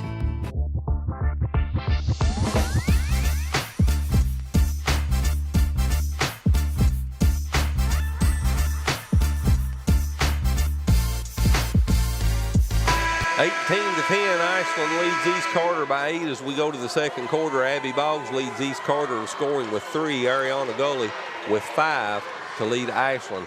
East Carter shot 50% from the floor on 4 of 13 in the first quarter. Ashland only 17%, but they got up 24 shots on 8 of 24. And the Kittens have the basketball to start the second quarter. Big thing in that first quarter was Ashland's offensive rebounding. Baseline runner no good by Carley. And here comes East Carter into the front court and it's thrown away. Duckweiler chases it down. Another turnover for East Carter. Here comes Gabby Carley into the front court. Kicks it down on the block to Gully. She's double teamed, puts it up over 3 girls and scores. Ariana Gully's a big body in the paint. That is a tough shot too. And that doubles the score at 20-10. As you said earlier, there just seems like they're a step ahead and at every position, at every spot on the floor. Ashland's out rebounding East Carter 16-9. East Carter with 6 turnovers to 2 for Ashland. And Ashland with 13 more field goal attempts than East Carter. Shots put up by Carley, no good in the paint, and Boggs gets the rebound for East Carter. She gets it to Walker, and Walker brings it into the front court. And the pressure that Ashland puts on the defensive end, it just you just play faster than what you're used to. Walker drives in the lane, kicks it back out on the wing, now in the corner, and we come back out on top. Bristol Boggs with the basketball with the logo. 3 up, no good, and the rebound comes down to Gully for Ashland. Here come the Kittens into the front court. Carley down the lane, off the glass, no good. And the rebound is controlled by East Carter. Carley Rutledge got the rebound for the Lady Raiders. Brinley Walker brings it into the front court. Walker gets it to Rutledge. And Rutledge loses it. Here comes Ashland the other way. Shot up off the glass, no good, and the whistle stops the play. We'll have a foul. A little bit of a late whistle there, but I think that is the right call. She was fouled on the shot, so she'll go to the free throw line to shoot 2. Zoe Smith will shoot 2 for Ashland, the 5'9" 8th grader, 55.8% on the season. She's got 2 points in the game so far, give her 3, and Ashland's leads 11.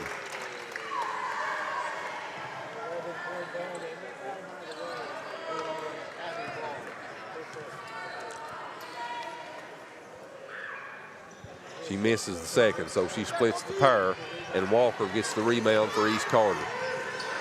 Clock winds down under 6 minutes as Walker gets it across the timeline. Carly on her. And they put so much pressure on the ball. They do. I mean, they just don't let up. Shot up off the glass and in for Josie Rudd. Nice move there. Cuts the lead back to single digits at 9. Gully at the free throw line, kicks it out on the wing. Wolf with the basketball. Smith on the wing, fake the 3, gives it to Duckweiler. Runner on the baseline, no good. And East Carter got the rebound, and they'll give it to Brindley Walker. As Walker takes her time getting across the midcourt. Walker drives down the left side of the lane. Her shot was blocked by Duckweiler, and it goes out of bounds and will stay with East Carter. And there's a lot of contact on both ends here. Seems like anytime these players take the ball to the basket, they're just getting bumped, and they're letting them play a little bit. They sure are. Jenna Delaney checks back into the lineup for Ashland. Hall and Bishop checks back into the game for East Carter. That basketball was out of bounds over to Ashland.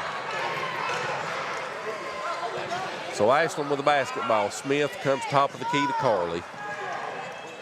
Carly kicks it in the corner to Duckweiler. She'll come back out on top. Now reverse and go back inside, puts a shot up, no good, and Walker gets the rebound. East Carter only trails by 9. As much as Ashland has pushed out ahead in shots, turnovers, and rebounds, they still just trail by 9, and another turnover for the Lady Raiders. And that'll stay on the Ashland end of the floor. And that's probably been the difference, other than the offensive rebounds that Ashland's got, is the turnovers. East Carter's got 10. Ashland only has 2 turnovers in the game so far. Jocelyn Rudd checks back into the lineup for East Carter for Carly Rutledge. Duckweiler will toss it in. Addison Wolf with the basketball, back to Carly. Carly gets it to Delaney. Duckweiler.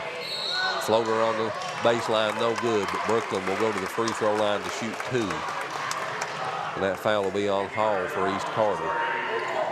That's the second team foul on East Carter.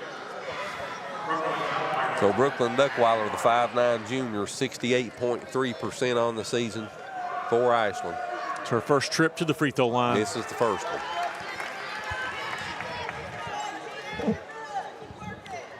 Ashland's 0 of their last 4 from the field. They've not had a field goal in the last 2 minutes and 55 seconds. Duckweiler makes the second. She splits the pair. The lead goes back to 10, 22-12. And East Carter really hasn't capitalized on that either. They need to they got to put the ball in the basket here.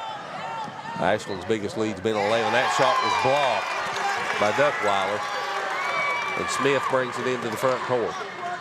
Drives in the lane, all kinds of contact, no whistle, and it's a turnover. And Bishop throws it away. And quickly back into the front court, Ashland. Carly, the jumper, good. 15-foot jumper. East Carter wants a timeout. East Carter takes a 30-second timeout. Let's take it with them. 4:08 left on the clock in the first half. 24-12 Kittens. We'll be back to Moorhead right after this.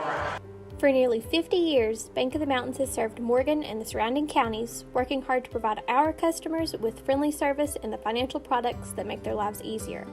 As a family-owned bank, we understand that relationships matter. We appreciate those who have chosen us to be their bank and invite those who haven't to stop by at any of our 3 locations, West Liberty, Index, or Ezell. Local people, local decisions, local commitment. Bank of the Mountains is proud to be a real community bank. Member FDIC, Equal Housing Lender. 24-12, Ashland leads East Carter by 12 points here with 4:08 left in the first half. East Carter's had 3 turnovers in the last minute and 47 seconds.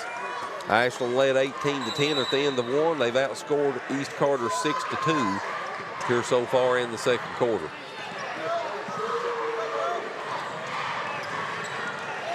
Rudd loses the basketball,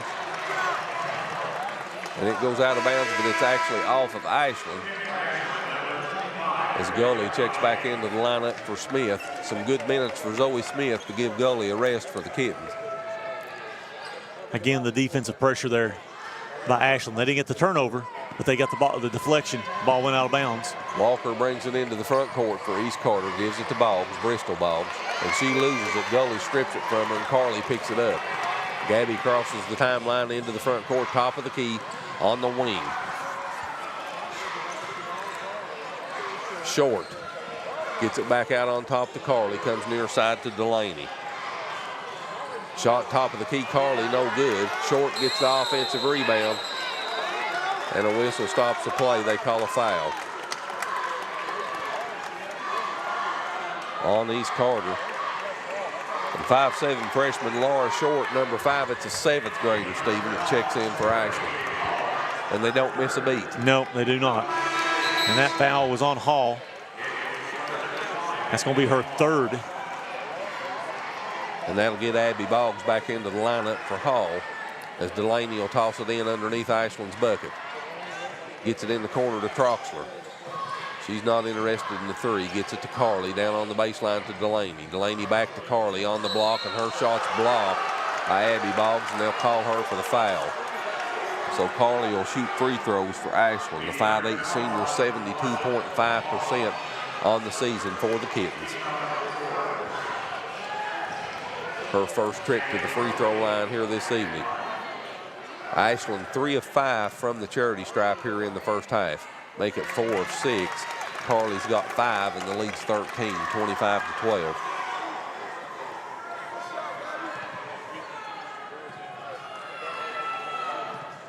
Carly splits the pairs. She misses the second, and Short gets the offensive rebound, extends the possession. Yeah, another offensive rebound for Ashland. Carly gets it to Troxler on the wing in the corner. Short 3-ball on the way, no good. Offensive rebound, Troxler. Back up off the glass, no good. Ball batted around, out of bounds, goes to East Carter. That's 11 offensive rebounds for Ashland. They lead that category 11-2. +9 on the offensive glass. Yep. They're also a -9 in turnovers, 12-3. East Carter with 12 turnovers.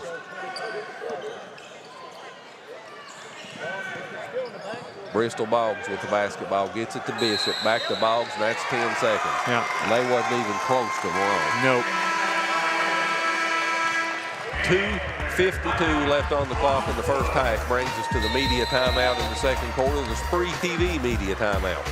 25-12 your score, the Kittens with the lead, and we'll be back to LST Johnson Arena right after this. Stanford Builders is the area's best general contracting and paving company, serving you since 1965. We are family owned and operated and ready to meet your needs. Our experienced staff has the expertise to do the job right, no matter the size. We offer commercial and residential paving without the hassle of a big contractor. We also now offer dirt work services. Call us today for your free estimate. Stanford Builders is a proud supporter of local high school sports. Good luck to all athletes this season. Hi, I'm Brock Littrell, President of Commercial Bank of West Liberty. For more than 100 years, we've prided ourselves on treating our customers like family. The technologies we offer afford you the ability to bank with us from anywhere. Hi, I'm Angie Pendergrass. I'm the CFO of Commercial Bank, and we are constantly looking for new technologies to improve our efficiencies and our bottom line, but more importantly, it allows us to spend more time with our customers. Hi, I'm Howard Elam, CEO of Commercial Bank. I'd like to thank you for trusting us with your banking needs. 2:52 left in the first half. The Kittens with a 13-point lead, 25-12 over East Carter. Stephen, what's your take so far? I tell you what, you know, Ashland got out to a pretty good lead in that first quarter, 18-10. East Carter hasn't played too bad in this second quarter, but they haven't just been able to put the ball on the floor or in the basket. So it's, you know, they've been outscored 7-2 in this second quarter. Ashland won of their last 8 field goals here in the second quarter. One of their last field goal attempts. Duckweiler on the wing, faked that 3. Passes it cross court to Short. She drives for the bucket, misses the shot. Troxler picks it up, misses the shot. Short gets the rebound. And a jump ball's called, possession arrow points. No, they call a foul on East Carter. And they call that on Mullins. That's going to be her first. Team's 5th, so they will shoot 2 free throws here. So Laura Short, the 5'7" freshman, will go to the free throw line for Ashland.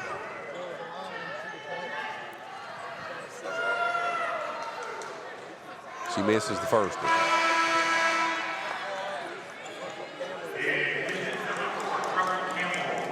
Number 4'5'9" senior Brooke Campbell checks into the lineup for Ashland for Delaney. Short misses them both. Abby Boggs gets the rebound and gives it to Rudd. Rudd will bring it into the front court. Let's see if East Carter can get a bucket. And that shot was blocked by Duckweiler, and they call her for the foul. The Ashland crowd didn't like that call. No, and I think Duckweiler thought she had all ball there. And Ashland they stay right in your face with the basketball. Yep. 5'8" sophomore Jocelyn Rudd, 69.2% on the season from the free throw stripe, makes her first one. As Gabby Carley checks back into the lineup for Short. 2:14 left to go in the half. Second free throw by Rudd's no good, and the rebound's taken down by Gabby Carley. Carley into the front court, kicks it on the wing to Troxler. Wide open 3, no good. Rebound Duckweiler, extend the possession, and it goes out of bounds off of Campbell, and a turnover for Ashland. Bristol Boggs with the basketball, clock under 2 minutes. As Boggs brings it into the front court with Carley on her, and they call Carley for the foul. Second team foul on Ashland. Carley's first. And Addison Wolf will check back into the lineup for Carley for Ashland. Wolf will pick up Boggs as she brings it into the front court. As Ashland's in a man-to-man. Abby Boggs in the corner to Bristol. She'll take a 3 on the wing. It's no good, and the rebound's pulled down by Gully. Gully gets it to Duckweiler, and Duckweiler will bring it into the front court. She gives it on the wing. 3 ball on the way is good by the 5'9" senior Brooke Campbell. Quick release there. That triple gives Ashland a 15-point lead, 28-13. Bristol Boggs down the lane, off the glass and in. Nice move there. Exactly what East Carter needed. Bristol Boggs with 4, cuts the lead to 13, 28-15. Duckweiler works off a Gully screen. Jumper, 17-footer left side, no good. Off the back of the iron, excuse me. Off the back of the iron and in. Duckweiler gets the shooter's bounce, and the lead's 15, 30-15. Bristol Boggs, they're going to have to hurry or they're going to get another backcourt violation. It was close. Just gets it across as the clock's down under 45. Walker works right side. Drives down on the baseline, kicks it in the corner to Rudd. She brings it out on the wing, goes cross court to Walker. Clock down to 30.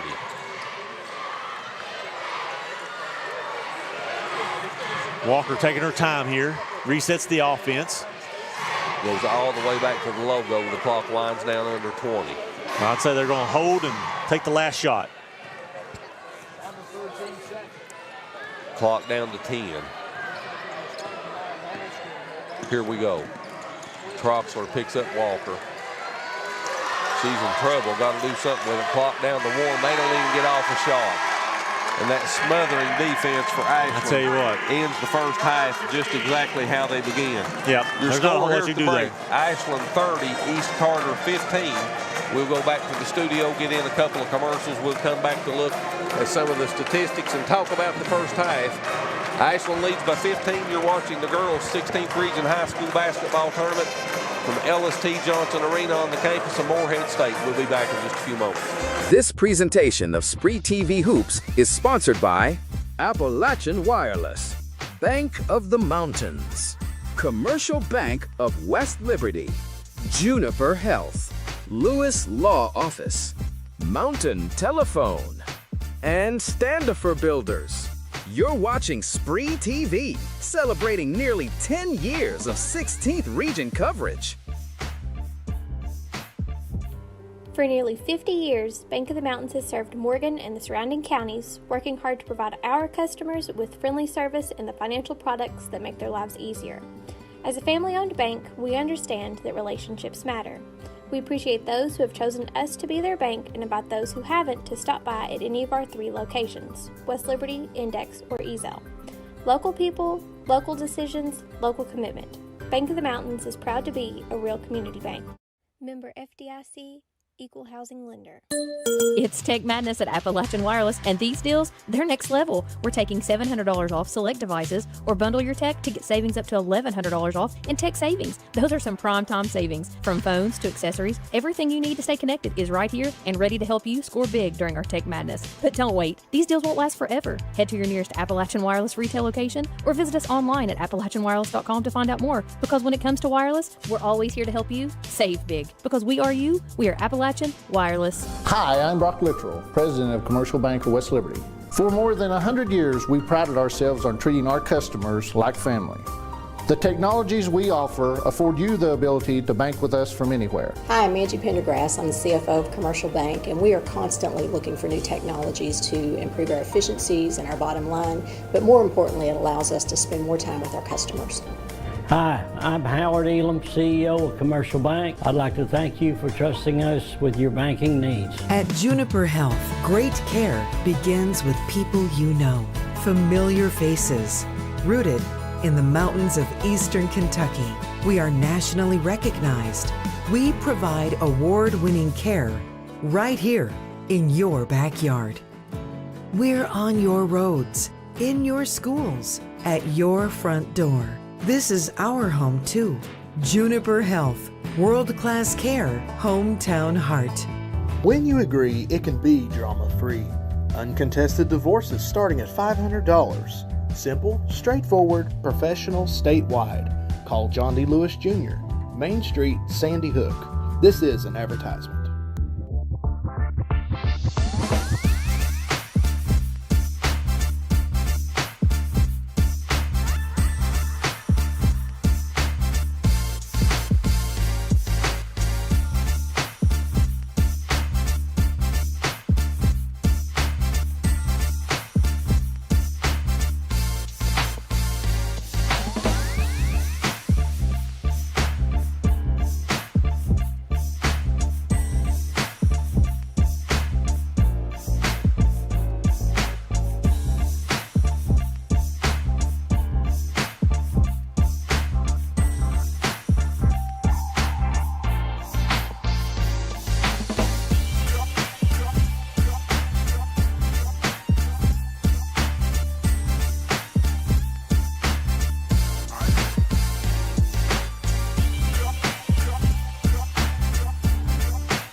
For nearly 50 years, Bank of the Mountains has served Morgan and the surrounding counties, working hard to provide our customers with friendly service and the financial products that make their lives easier.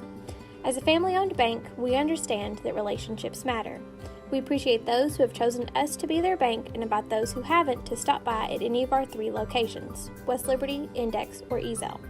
Local people, local decisions, local commitment. Bank of the Mountains is proud to be a real community bank.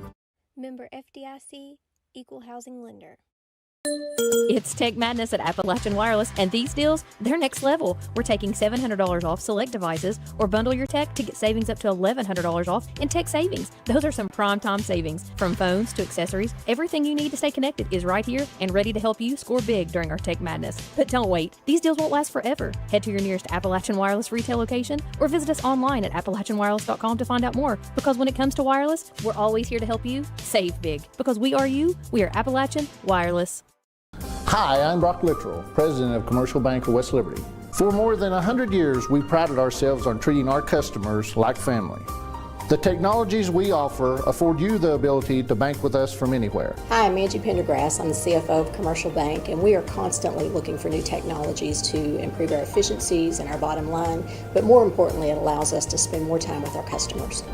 Hi, I'm Howard Elam, CEO of Commercial Bank. I'd like to thank you for trusting us with your banking needs. At Juniper Health, great care begins with people you know, familiar faces, rooted in the mountains of eastern Kentucky. We are nationally recognized. We provide award-winning care right here in your backyard. We're on your roads, in your schools, at your front door. This is our home too. Juniper Health, world-class care, hometown heart. When you agree, it can be drama-free. Uncontested divorces starting at $500. Simple, straightforward, professional, statewide. Call John D. Lewis Jr., Main Street, Sandy Hook. This is an advertisement.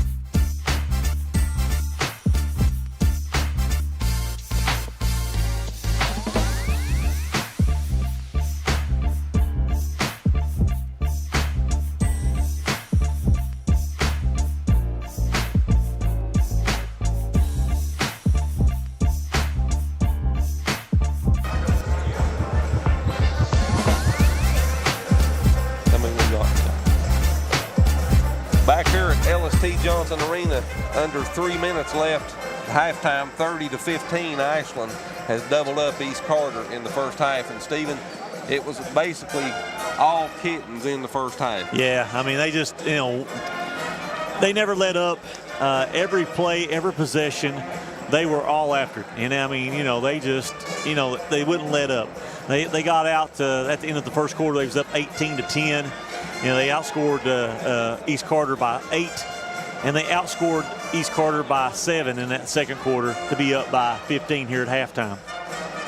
And that's not saying anything at all bad about East Carter. It's not that they played a bad first half, because they didn't necessarily play a bad first half, but Ashland is just so quick in the way that they get to the basketball, and I mean, their bench, the players they bring in, they don't miss a beat when they go to the bench. Yeah, they're loaded. They probably got 8 quality players, maybe even 9, maybe 10. And they just keep bringing them in. They keep playing, and they just don't let up. And East Carter, they've had a hard time keeping them off the offensive boards. Offensive rebounds, it's 14-2 in favor of Ashland. Turnovers, it's 13-4. East Carter's got 13 turnovers to only 4 for Ashland.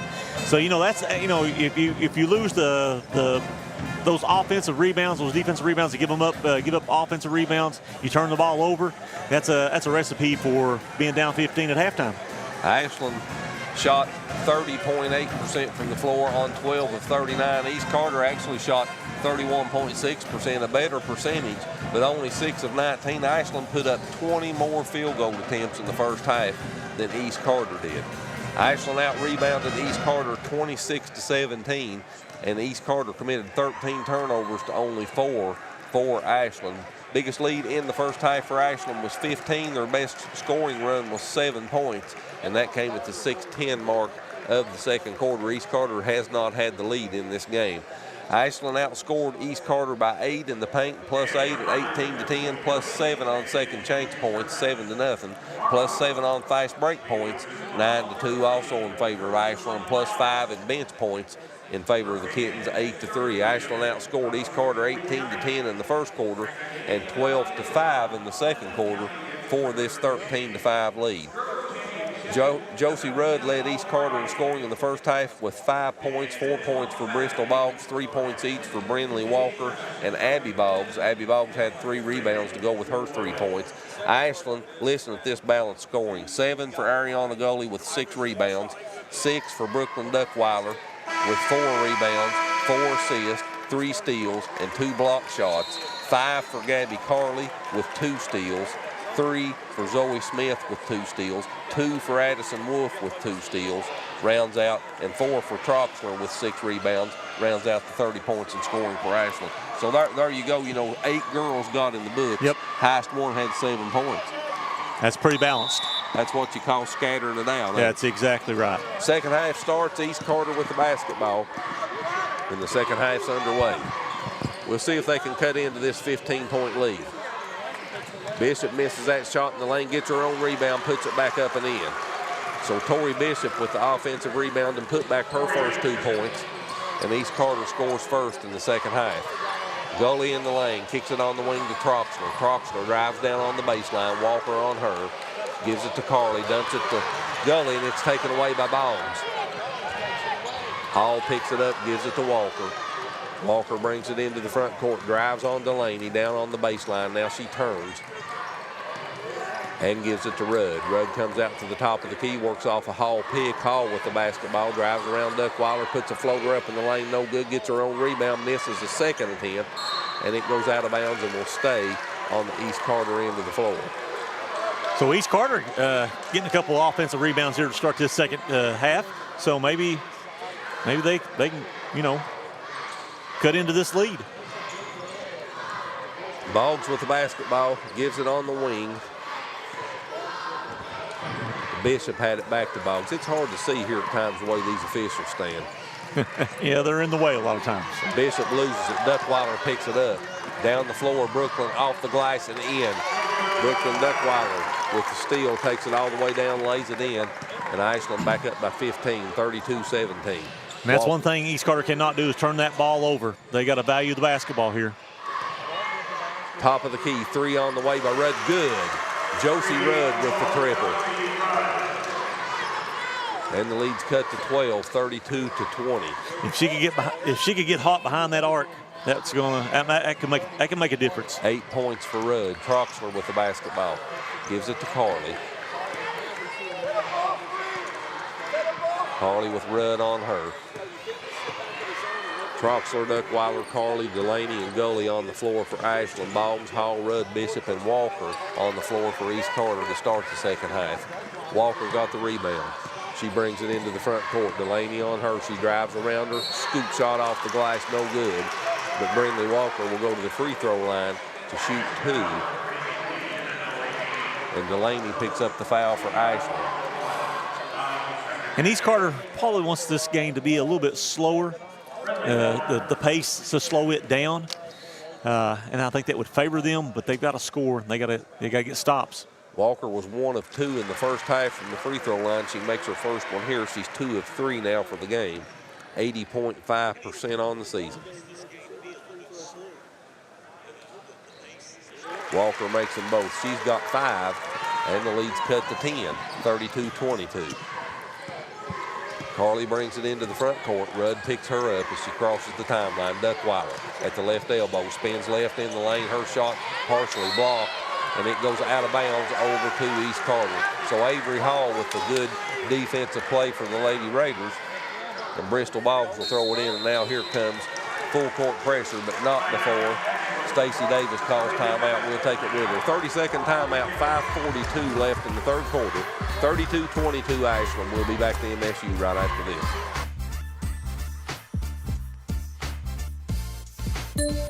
It's Tech Madness at Appalachian Wireless, and these deals, they're next level. We're taking $700 off select devices, or bundle your tech to get savings up to $1,100 off in tech savings. Those are some prime time savings. From phones to accessories, everything you need to stay connected is right here and ready to help you score big during our Tech Madness. But don't wait. These deals won't last forever. Head to your nearest Appalachian Wireless retail location or visit us online at AppalachianWireless.com to find out more. Because when it comes to wireless, we're always here to help you save big. Because we are you, we are Appalachian Wireless. All right. Welcome back to SpreeTV Channel 2. We are at LST Johnson Arena here on the campus of Morehead State University. We are in the third quarter, 5:42 to go in this third quarter. Ashland up 10 points, 32-22 over the East Carter Lady Raiders. East Carter trying to make this game interesting. They've cut the lead to 10, and they have the basketball. As Bishop brings it into the front court, and her pass intended for Halls, intercepted by Duckweiler. Brooklyn into the front court, finds Gully cutting down the lane off the glass. Nice pass there. Left-handed bounce pass, right in stride. And we was talking before about how Ashland's looking up the floor as soon as they get a turnover. Perfect example of it there. Yes. Full timeout on the floor, 5:23 left in the third quarter, 34-22 Ashland. We'll be back to LST Johnson Arena right after this. This presentation of SpreeTV Hoops is sponsored by Appalachian Wireless, Bank of the Mountains, Commercial Bank of West Liberty, Juniper Health, Lewis Law Office, Mountain Telephone, and Standifer Builders. You're watching SpreeTV, celebrating nearly 10 years of 16th region coverage.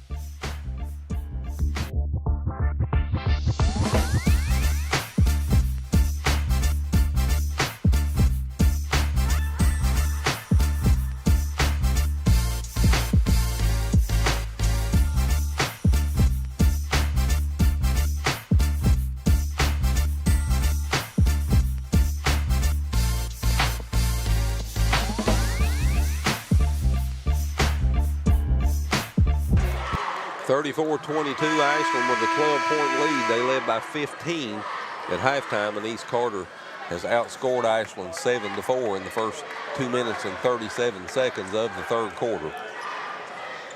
East Carter with the basketball out of the timeout. And Ashland's going to try to full court press here. It's a zone 1-2-2. They'll probably trap in the corners if they can. Boggs gets it to Bishop. Gets it cross court to Rudd, and again, another turnover. Delaney knocks it to Carly. Carly finds Duckweiler racing down, puts a shot up, no good, and she's fouled from behind by Bristol Boggs.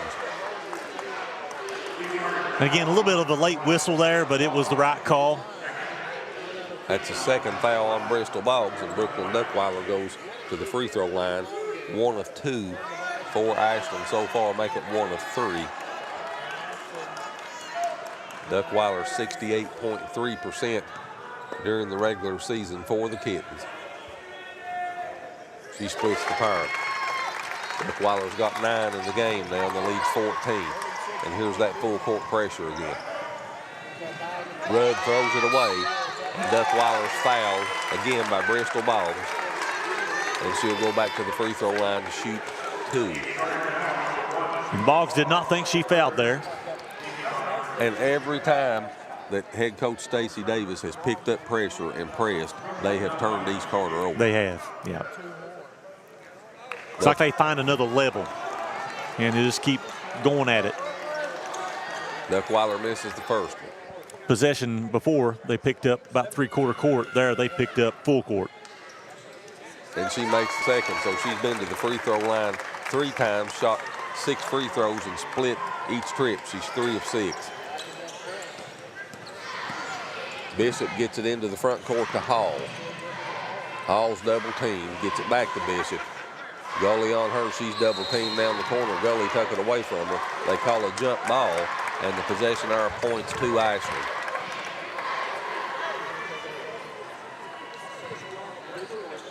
So East Carter cut it to 10. Ashland's got it back to 14 and have the basketball. Ashland's biggest lead was 15 at 30-15, and Carly misses that runner in the lane. Gully gets the offensive rebound. Gets it back out on top, Duckweiler. Drives left side, flips it up off the glass, no good. And Rudd got the rebound. She gets it ahead, tries to get it to Bristol Boggs, and it goes out of bounds over to Ashland. So another turnover for East Carter. And Delaney went down hard for the Kittens. She comes up smiling. She says, I'm okay. As Abby Boggs checks back into the lineup for Avery Hall for East Carter.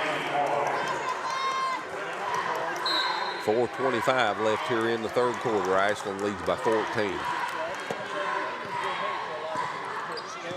Carly in the front court. Troxler on the wing. Near side Duckweiler fakes a three. Baseline jumper up, no good. Rebound comes off to Abby Boggs. She gets it back to Bishop.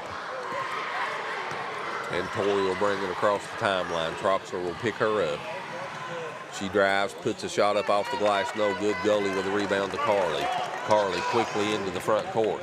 Down the lane, off the glass and in. Gabby Carly pushes it to the bucket and scores. She's got 7.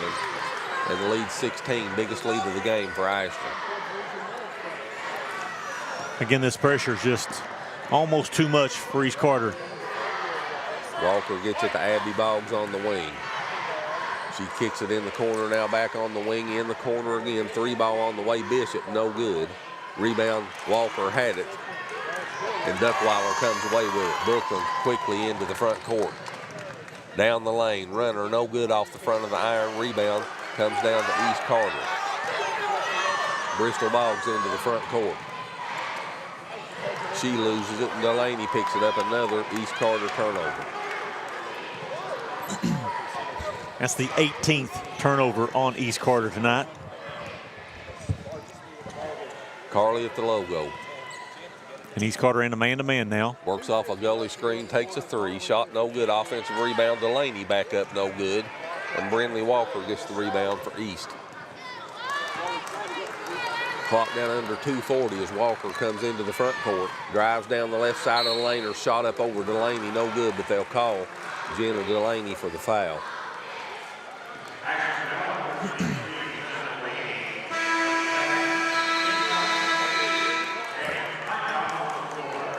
2:36 left on the clock here in the third quarter. Media timeout. We'll take it as well.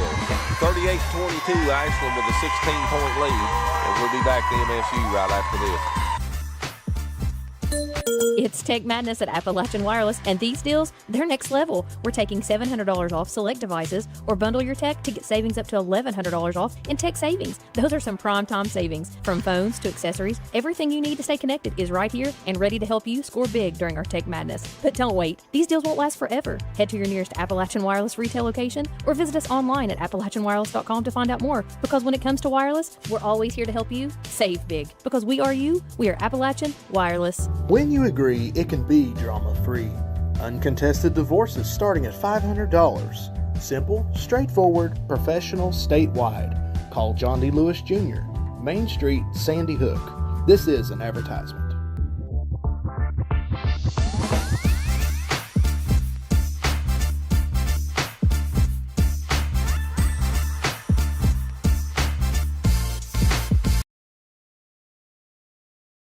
Ellis T. Johnson Arena here on the campus of Morehead State University.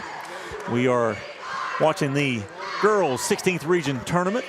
I'm Stephen Gullett along with Chris Dickerson and the SpreeTV sports crew. We got Jonathan Keaton and Adam Mann as our producers tonight. We got Junior Lane on the big screen TV camera up high. And then we got Tyler Atkins and Tim Mays on the floor. Brindley Walker at the free throw line for East Carter. Out of the timeout, makes the first one.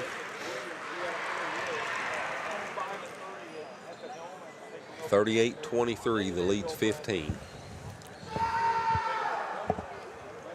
And Walker makes them both. And if East Carter's going to get back in this game, Brindley Walker's going to have to be a big part of that. She's got 7 points in the game now for East Carter. 3 on the way. Zoe Smith checked in. Right off the bat, she drains the triple from the left wing. And the lead's 17, 41-24. Rudd into the front court. Thought she got away with a double dribble. I believe That's she actually did. Not Rudd. That's Jenna Goebel, the 5'5" sophomore for East Carter. Goebel with the basketball just left at the top of the key. And another turnover for East Carter. Turnover number 21. Yeah, you know, and again, that pressure, it just never stops. It never lets up. And East Carter having trouble with it. Carly in the front court, gives it to Gully. Kicks it over on the wing, 3-ball on the way, and that's good. Addison Wolf with the triple. Back-to-back threes for Ashland. They extend that lead. 20 now, biggest lead of the game.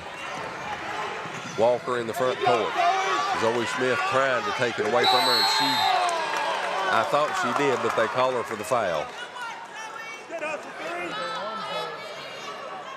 I'm telling you, Zoe Smith, the 5'9" 8th grader, she's going to be a basketball player. She is, yeah.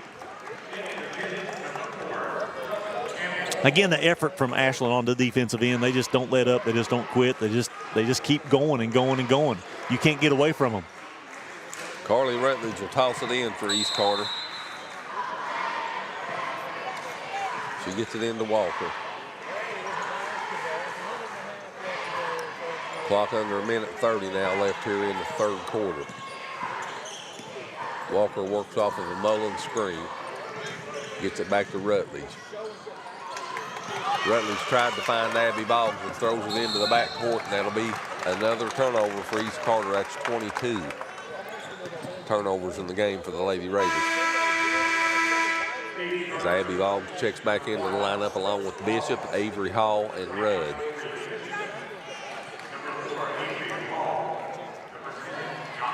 So 4 starters back in to go with Walker that was already on the floor, and East Carter has their starting 5 back out there. Carly drives down the left side of the lane and just flips that up and in off the glass.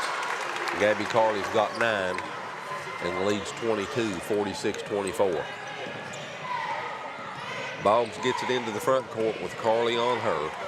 She gives it back to Bishop. Bishop with Brooke Campbell on her. Ashland in a man-to-man. East Carter got the floor spread out. Avery Hall to Rudd. Rudd to Bishop on the wing. She finds Boggs cutting down the right side of the lane, and Boggs hits the shot off the glass. 46-26, the lead 20. Carly down the lane, tries to get it in the corner and throws it away. That's a turnover on Ashland, just their 6th. You know, they haven't had very many. And then offensively, they play just as fast offensively as they do on their defense. They certainly do. And, you know, and just to have the 6 turnovers, you know, because of that's they played a heck of a ball game so far. Duckweiler checks back in for Carly for Ashland. Clock down to 20 seconds. And a jump ball's called. It will stay with East Carter. But Addison Wolf almost came up with the steal. And, you know, they just, wherever the basketball's at, they're putting pressure on them. They are. Even their man-to-man defense, they're putting pressure on the basketball. Avery Hall fakes a 3, and they'll call the foul on Troxler. She got her off her feet. She had nowhere to go. And Hall probably should have went ahead and shot that and went to the free throw line. But well, I thought they'd might give her 3 free throws, but they didn't. Yep. Bishop will toss it in underneath the bucket. 12.3 left on the clock. She gets it into Hall in the corner.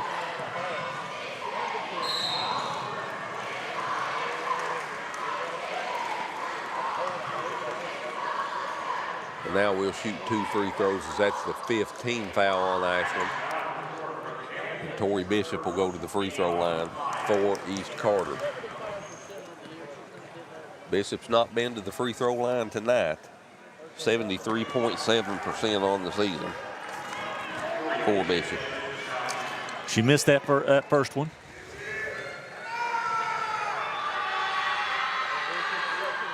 She makes the second. She splits the pair. Bishop has 3 points. The lead's 19. Clock down to 5. Duckweiler. Addison Wolf does not get the shot off before the end of the third quarter, so Ashland at the end of 3, leads by 19 over East Carter, 46-27. And we'll be back to LST Johnson Arena with the 4th quarter right after this. For nearly 50 years, Bank of the Mountains has served Morgan and the surrounding counties, working hard to provide our customers with friendly service and the financial products that make their lives easier. As a family-owned bank, we understand that relationships matter. We appreciate those who have chosen us to be their bank and invite those who haven't to stop by at any of our 3 locations, West Liberty, Index, or Ezel. Local people, local decisions, local commitment. Bank of the Mountains is proud to be a real community bank. Member FDIC, Equal Housing Lender. Stanford Builders is the area's best general contracting and paving company, serving you since 1965. We are family owned and operated and ready to meet your needs. Our experienced staff has the expertise to do the job right, no matter the size. We offer commercial and residential paving without the hassle of a big contractor. We also now offer dirt work services. Call us today for your free estimate. Stanford Builders is a proud supporter of local high school sports. Good luck to all athletes this season. To the 4th quarter we go. Ashland with a 19-point lead, 46-27. They led by 15 at the break, 30-15. They outscore East Carter 16-12 in the 3rd quarter and take a 19-point lead to the 4th quarter. Ashland with a basketball to start the 4th quarter. Troxler, Zoe Smith, Campbell, Duckweiler, and Wolf on the floor to start the 4th quarter for Ashland. For East Carter, Boggs, Avery Hall, Rudd Bishop, and Brinley Walker on the floor. Top of the key 3, no good by Wolf. Offensive rebound put back up and in by Troxler. Another offensive rebound. That's the 14th offensive rebound. 48-27. I'm sorry, 16th offensive rebound for Ashland. Hall in the front court. Gets it to Rudd. Down the lane. 3 defenders on her. She misses the shot. And the rebound was pulled down by Campbell. She gets it to Duckweiler. And Brooklyn will walk it into the front court. And again, it's not that East Carter has played that bad, just as Ashland's played that good. I mean, in my opinion, they've just been so quick and fast and all over the basketball. Troxler misses that shot in the lane, gets her own rebound, and she's fouled. We'll see who that fouls on Avery Hall.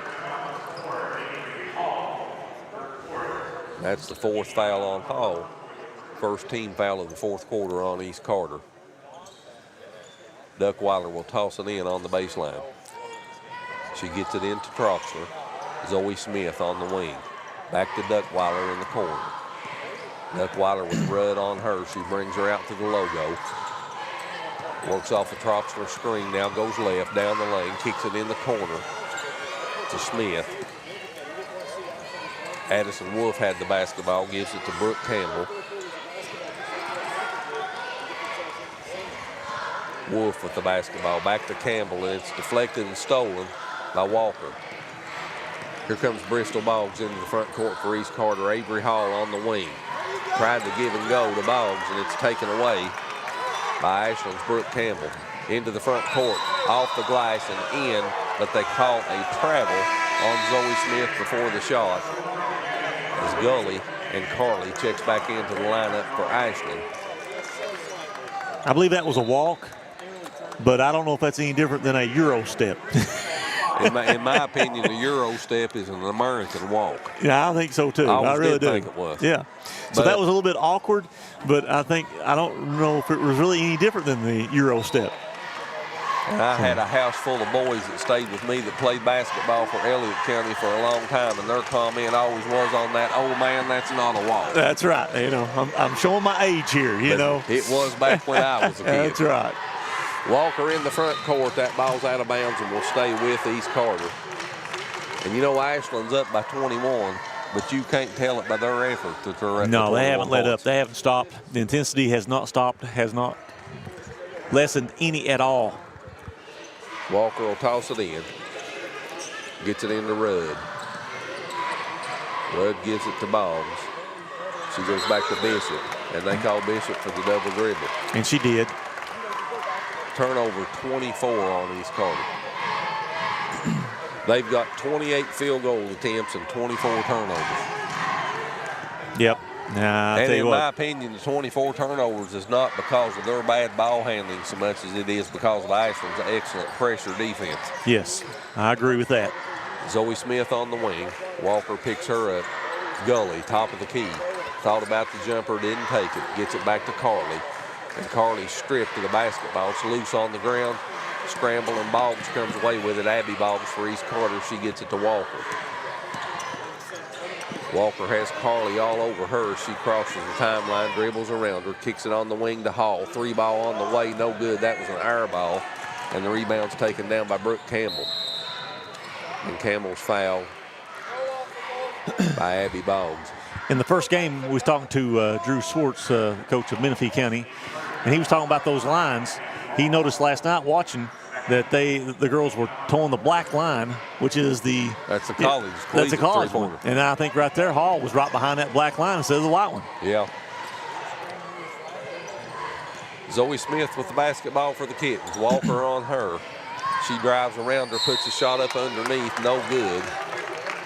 But Smith is fouled. She'll shoot free throws. That's going to be her 5th. And Hall fouls out for East Carter. And that'll get Carly Rutledge, the 5'10 sophomore, back into the lineup for East Carter. And Zoe Smith will go to the free throw line for Ashland. She's been there twice tonight. She split a pair, 1 of 2, and she misses the first one.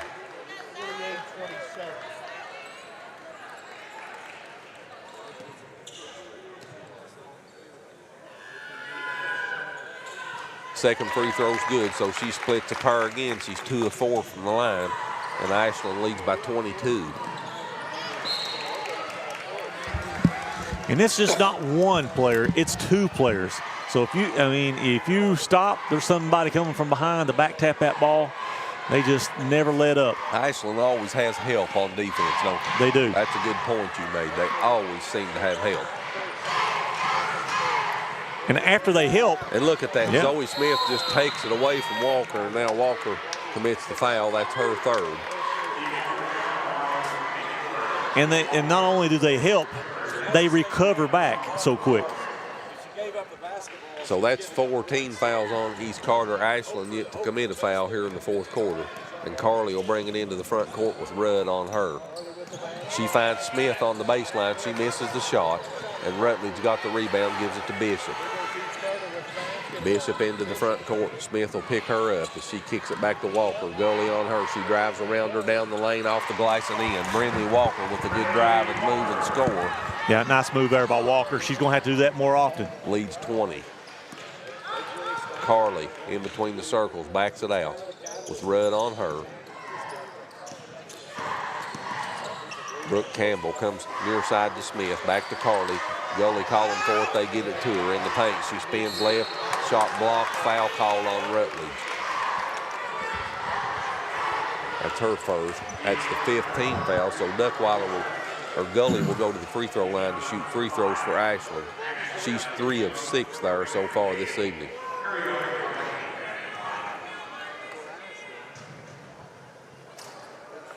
First one's good. Shooter's touch there. That ball hung on the right side of the rim. Falls It through. did. Fell right in. Good touch.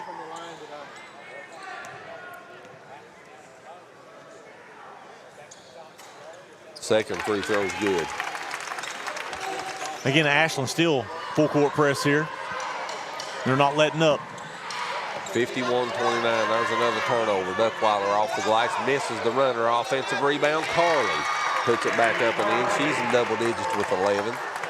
Clock's under 4 minutes and Ashland leads 53-29. Another turnover. Carly scores again. 55-29. And they are just in the right place at the right time, a step or 2 ahead. East Carter takes a full timeout. We'll take it with them. 3:43 left on the clock. 55-29 Ashland. And we'll be back to Morehead State right after this. This presentation of SpreeTV Hoops is sponsored by Appalachian Wireless, Bank of the Mountains, Commercial Bank of West Liberty, Juniper Health, Lewis Law Office, Mountain Telephone, and Standifer Builders. You're watching SpreeTV, celebrating nearly 10 years of 16th region coverage.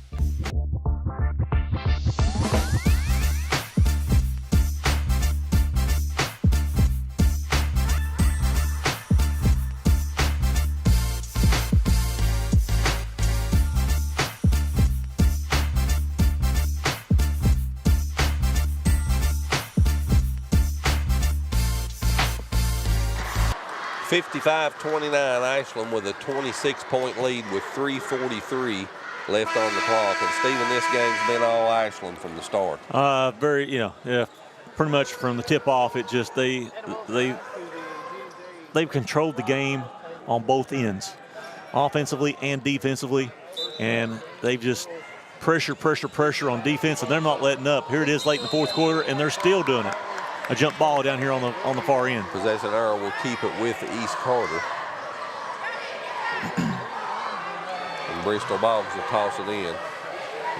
And now Ashland looks like they'll at least back off the half court. Boggs is double teamed, and they'll call the foul on Carley, the block, as Boggs goes hard into the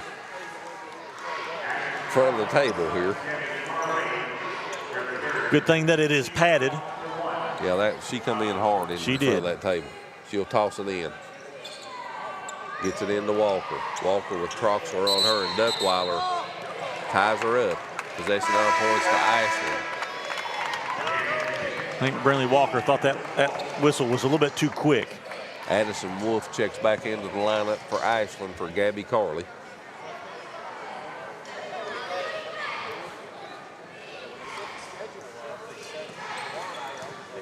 Clock winds down under 3:30 as Duckweiler brings it across the timeline. Works off a Gully screen. Gives it to Addison Wolf. Wolf down to Gully on the block in the corner. Three on the way and good by the 5'9" senior Brooke Campbell. Campbell with the triple, and Ashland has doubled up East Carter, 58-29. And they just not letting up. We've been saying that all game, but I mean, here it is late in the fourth quarter, and they still are not letting up. Another turnover on East Carter. 29th turnover on East Carter. 29 turnovers and 30 field goal attempts. 2:56 left on the clock. We come to the media timeout here in the fourth quarter. Ashland 58, East Carter 29, and we'll be back to Morehead State right after this. Standifer Builders is the area's best general contracting and paving company, serving you since 1965. We are family owned and operated and ready to meet your needs. Our experienced staff has the expertise to do the job right, no matter the size. We offer commercial and residential paving without the hassle of a big contractor. We also now offer dirt work services. Call us today for your free estimate. Standifer Builders is a proud supporter of local high school sports. Good luck to all athletes this season. When you agree, it can be drama-free. Uncontested divorces starting at $500. Simple, straightforward, professional, statewide. Call John D. Lewis Jr., Main Street, Sandy Hook. This is an advertisement. 2 minutes and 56 seconds left on this clock, and Ashland, I think we'll be safe in saying, will advance to the semifinal round on Thursday evening, the second game to take on the Menifee County Lady Cats. Head coach Drew Schwartz should already be game planning for the Kittens. I would think so too. You know, just in the last minute and 10 seconds, it's a 9-0 run for Ashland. In the last minute and a half, it's 4 turnovers for East Carter. Scotts with the basketball, gets it to Miller. She brings it into the front court. Addison Wolf puts a shot up and in. And the lead's 60-29, 31 points. East Carter with the basketball. Jenna Goebel down the lane, misses the shot. Offensive rebound, put back up and in by Aubrey Mullins, the 5'8" junior. 60-31. Wolf in the front court for Ashland.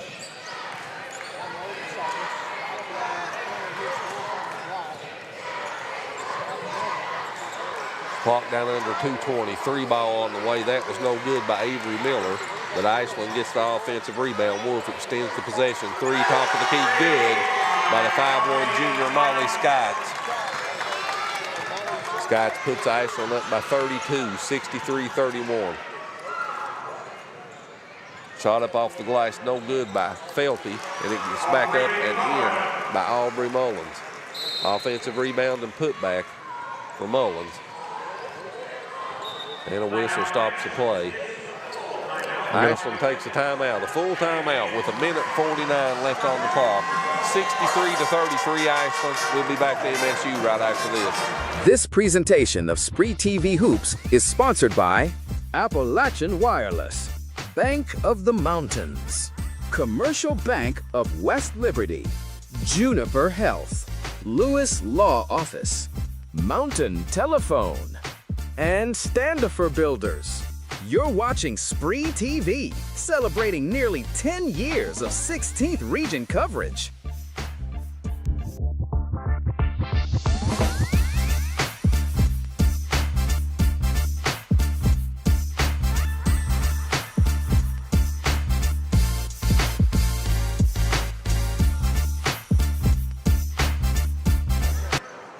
(63-33), Ashland leads by 30.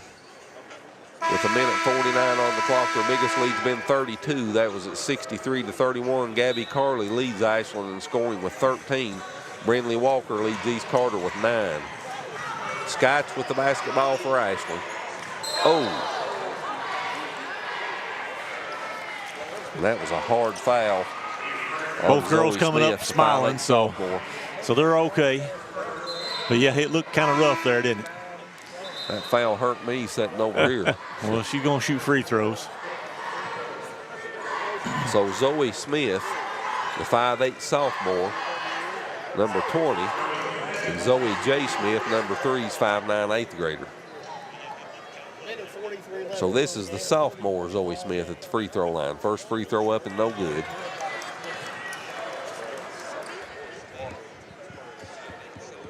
.143 left on the clock.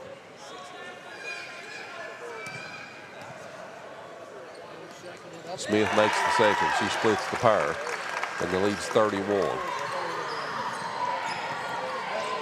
Goebel brings it into the front court for East Carter. Clock approaching 1:30 left here in the game.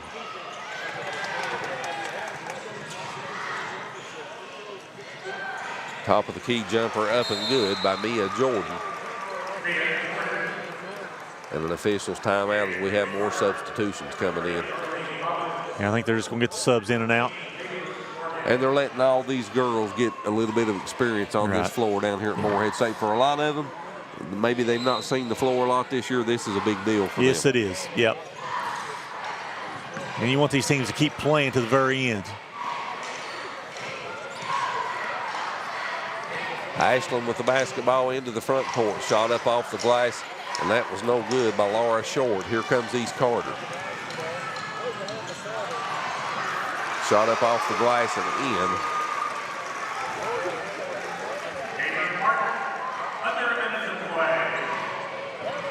I believe that was Carly Mullins, but I couldn't see for sure down there.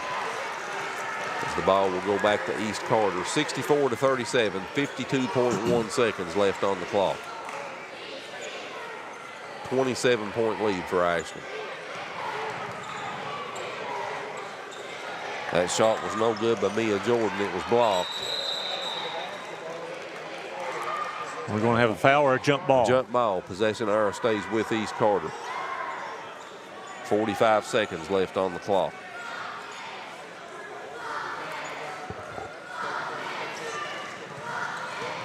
And there's another East Carter turnover. Bristol Clark in the front court. Down the lane, puts a shot up, no good. And East Carter comes away with the basketball. Another East Carter turnover. This time the shot's up off the glass, no good by Bristol Clark, and she missed the bunny right in the lane. Here comes East Carter into the front court.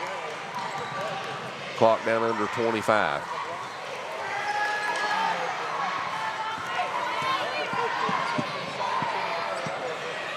Skites in the front court for Ashland. Clock down to 10 seconds. Skites down the lane, throws it in the corner. Jumper up, no good. Offensive rebound, put back up and in for Ashland by Laura Short, and that'll be the last bucket of the game. So Ashland Blazer Kittens advance to the semifinal round. Semifinal game number 2 on Thursday evening. They'll take on the Menifee County Lady Cats. Ashland defeats East Carter 66-37. We'll go back to the studio for a couple of moments and come back with the final stats and wrap this thing up. You've been watching girls 16th Region High School basketball tournament action from Ellis T. Johnson Arena on the SpreeTV network. This presentation of SpreeTV Hoops is sponsored by Appalachian Wireless, Bank of the Mountains, Commercial Bank of West Liberty, Juniper Health, Lewis Law Office, Mountain Telephone, and Standifer Builders. You're watching SpreeTV, celebrating nearly 10 years of 16th Region coverage. At Juniper Health, great care begins with people you know, familiar faces, rooted in the mountains of Eastern Kentucky. We are nationally recognized. We provide award-winning care right here in your backyard. We're on your roads, in your schools, at your front door. This is our home too. Juniper Health, world-class care, hometown heart. When you agree, it can be drama-free. Uncontested divorces starting at $500. Simple, straightforward, professional, statewide. Call John D. Lewis Jr., Main Street, Sandy Hook. This is an advertisement.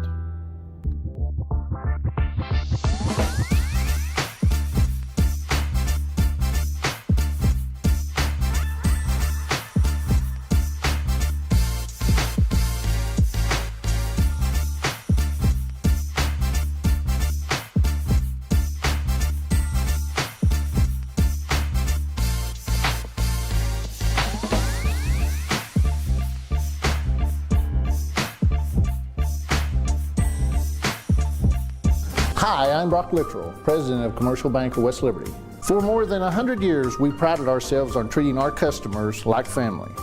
The technologies we offer afford you the ability to bank with us from anywhere. Hi, I'm Angie Pendergrass. I'm the CFO of Commercial Bank, and we are constantly looking for new technologies to improve our efficiencies and our bottom line, but more importantly, it allows us to spend more time with our customers.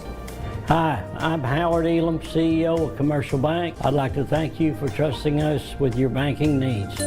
It's Tech Madness at Appalachian Wireless, and these deals, they're next level. We're taking $700 off select devices, or bundle your tech to get savings up to $1,100 off in tech savings. Those are some prime time savings. From phones to accessories, everything you need to stay connected is right here and ready to help you score big during our Tech Madness. But don't wait. These deals won't last forever. Head to your nearest Appalachian Wireless retail location or visit us online at appalachianwireless.com to find out more. Because when it comes to wireless, we're always here to help you save big. Because we are you, we are Appalachian Wireless. Standifer Builders is the area's best general contracting and paving company, serving you since 1965. We are family owned and operated and ready to meet your needs. Our experienced staff has the expertise to do the job right, no matter the size. We offer commercial and residential paving without the hassle of a big contractor. We also now offer dirt work services. Call us today for your free estimate. Standifer Builders is a proud supporter of local high school sports. Good luck to all athletes this season.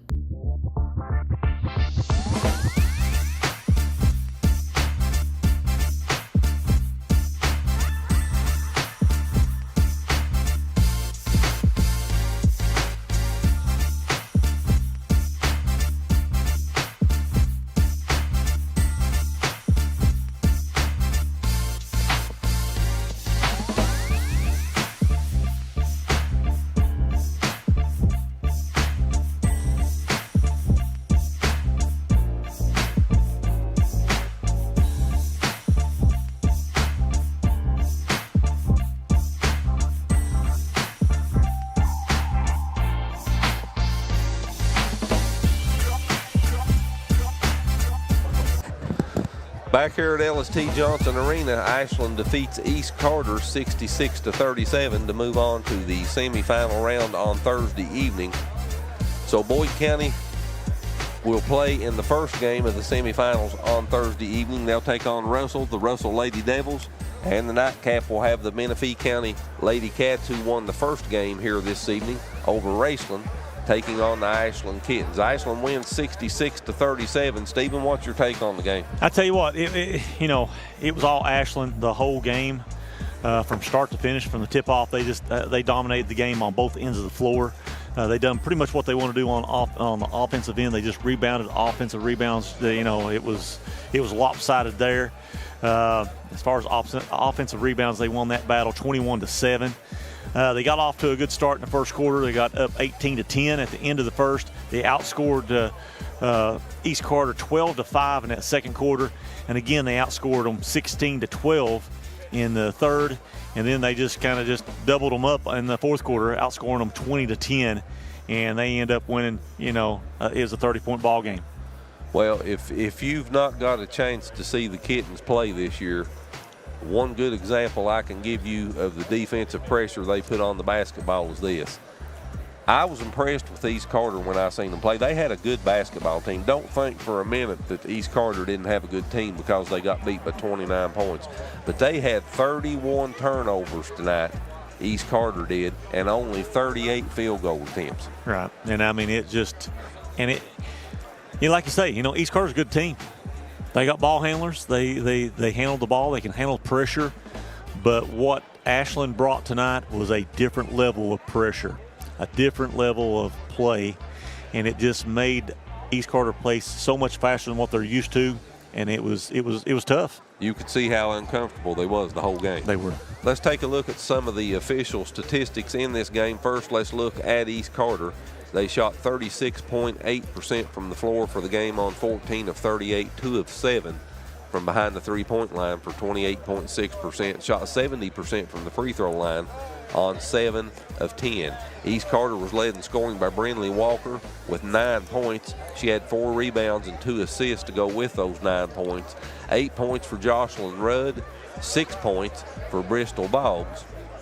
Bristol Boggs had 2 steals to go with those 6 points, 3 points each for Tori Bishop, and Abby Boggs rounds out the 37 points in scoring for East Carter. For Ashland, Ashland shot 36.8% for the game on 25 of 68, 6 of 16 from behind the three-point line for 37.5%, and 52.6% from the charity stripe on 10 of 19.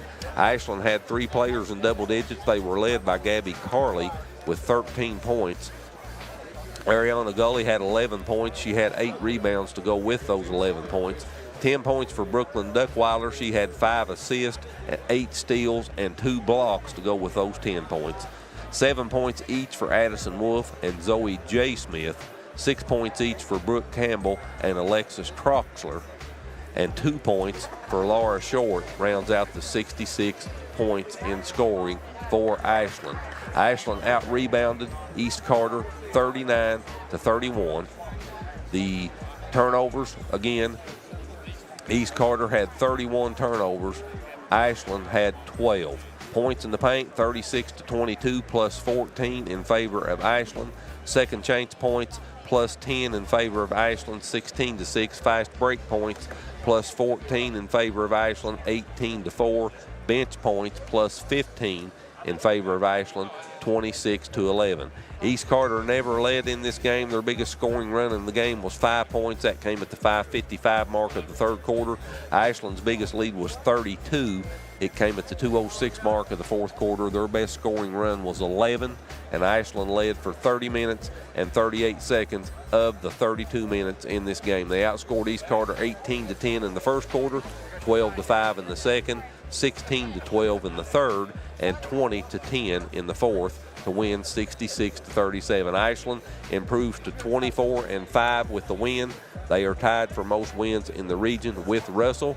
East Carter ends their season with a record of 21-8. So again, Stephen, we're off tomorrow night. Wednesday night's a rest night, and we need it.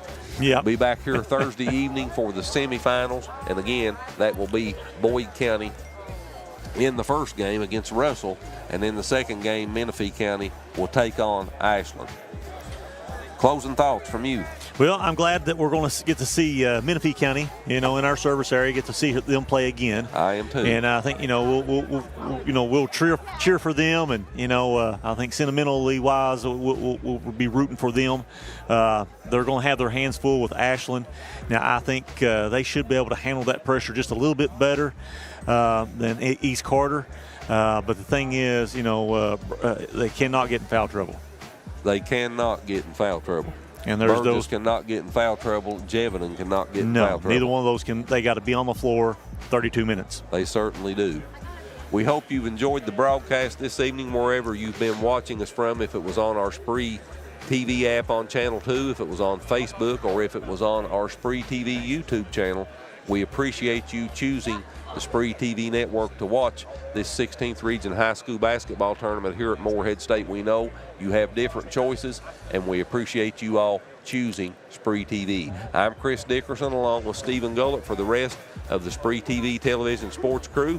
Have a good Tuesday evening, everyone, and we'll see you back here on Thursday evening at 6 o'clock. Good night, everyone. This presentation of SpreeTV Hoops is sponsored by Appalachian Wireless, Bank of the Mountains, Commercial Bank of West Liberty, Juniper Health, Lewis Law Office, Mountain Telephone, and Standifer Builders.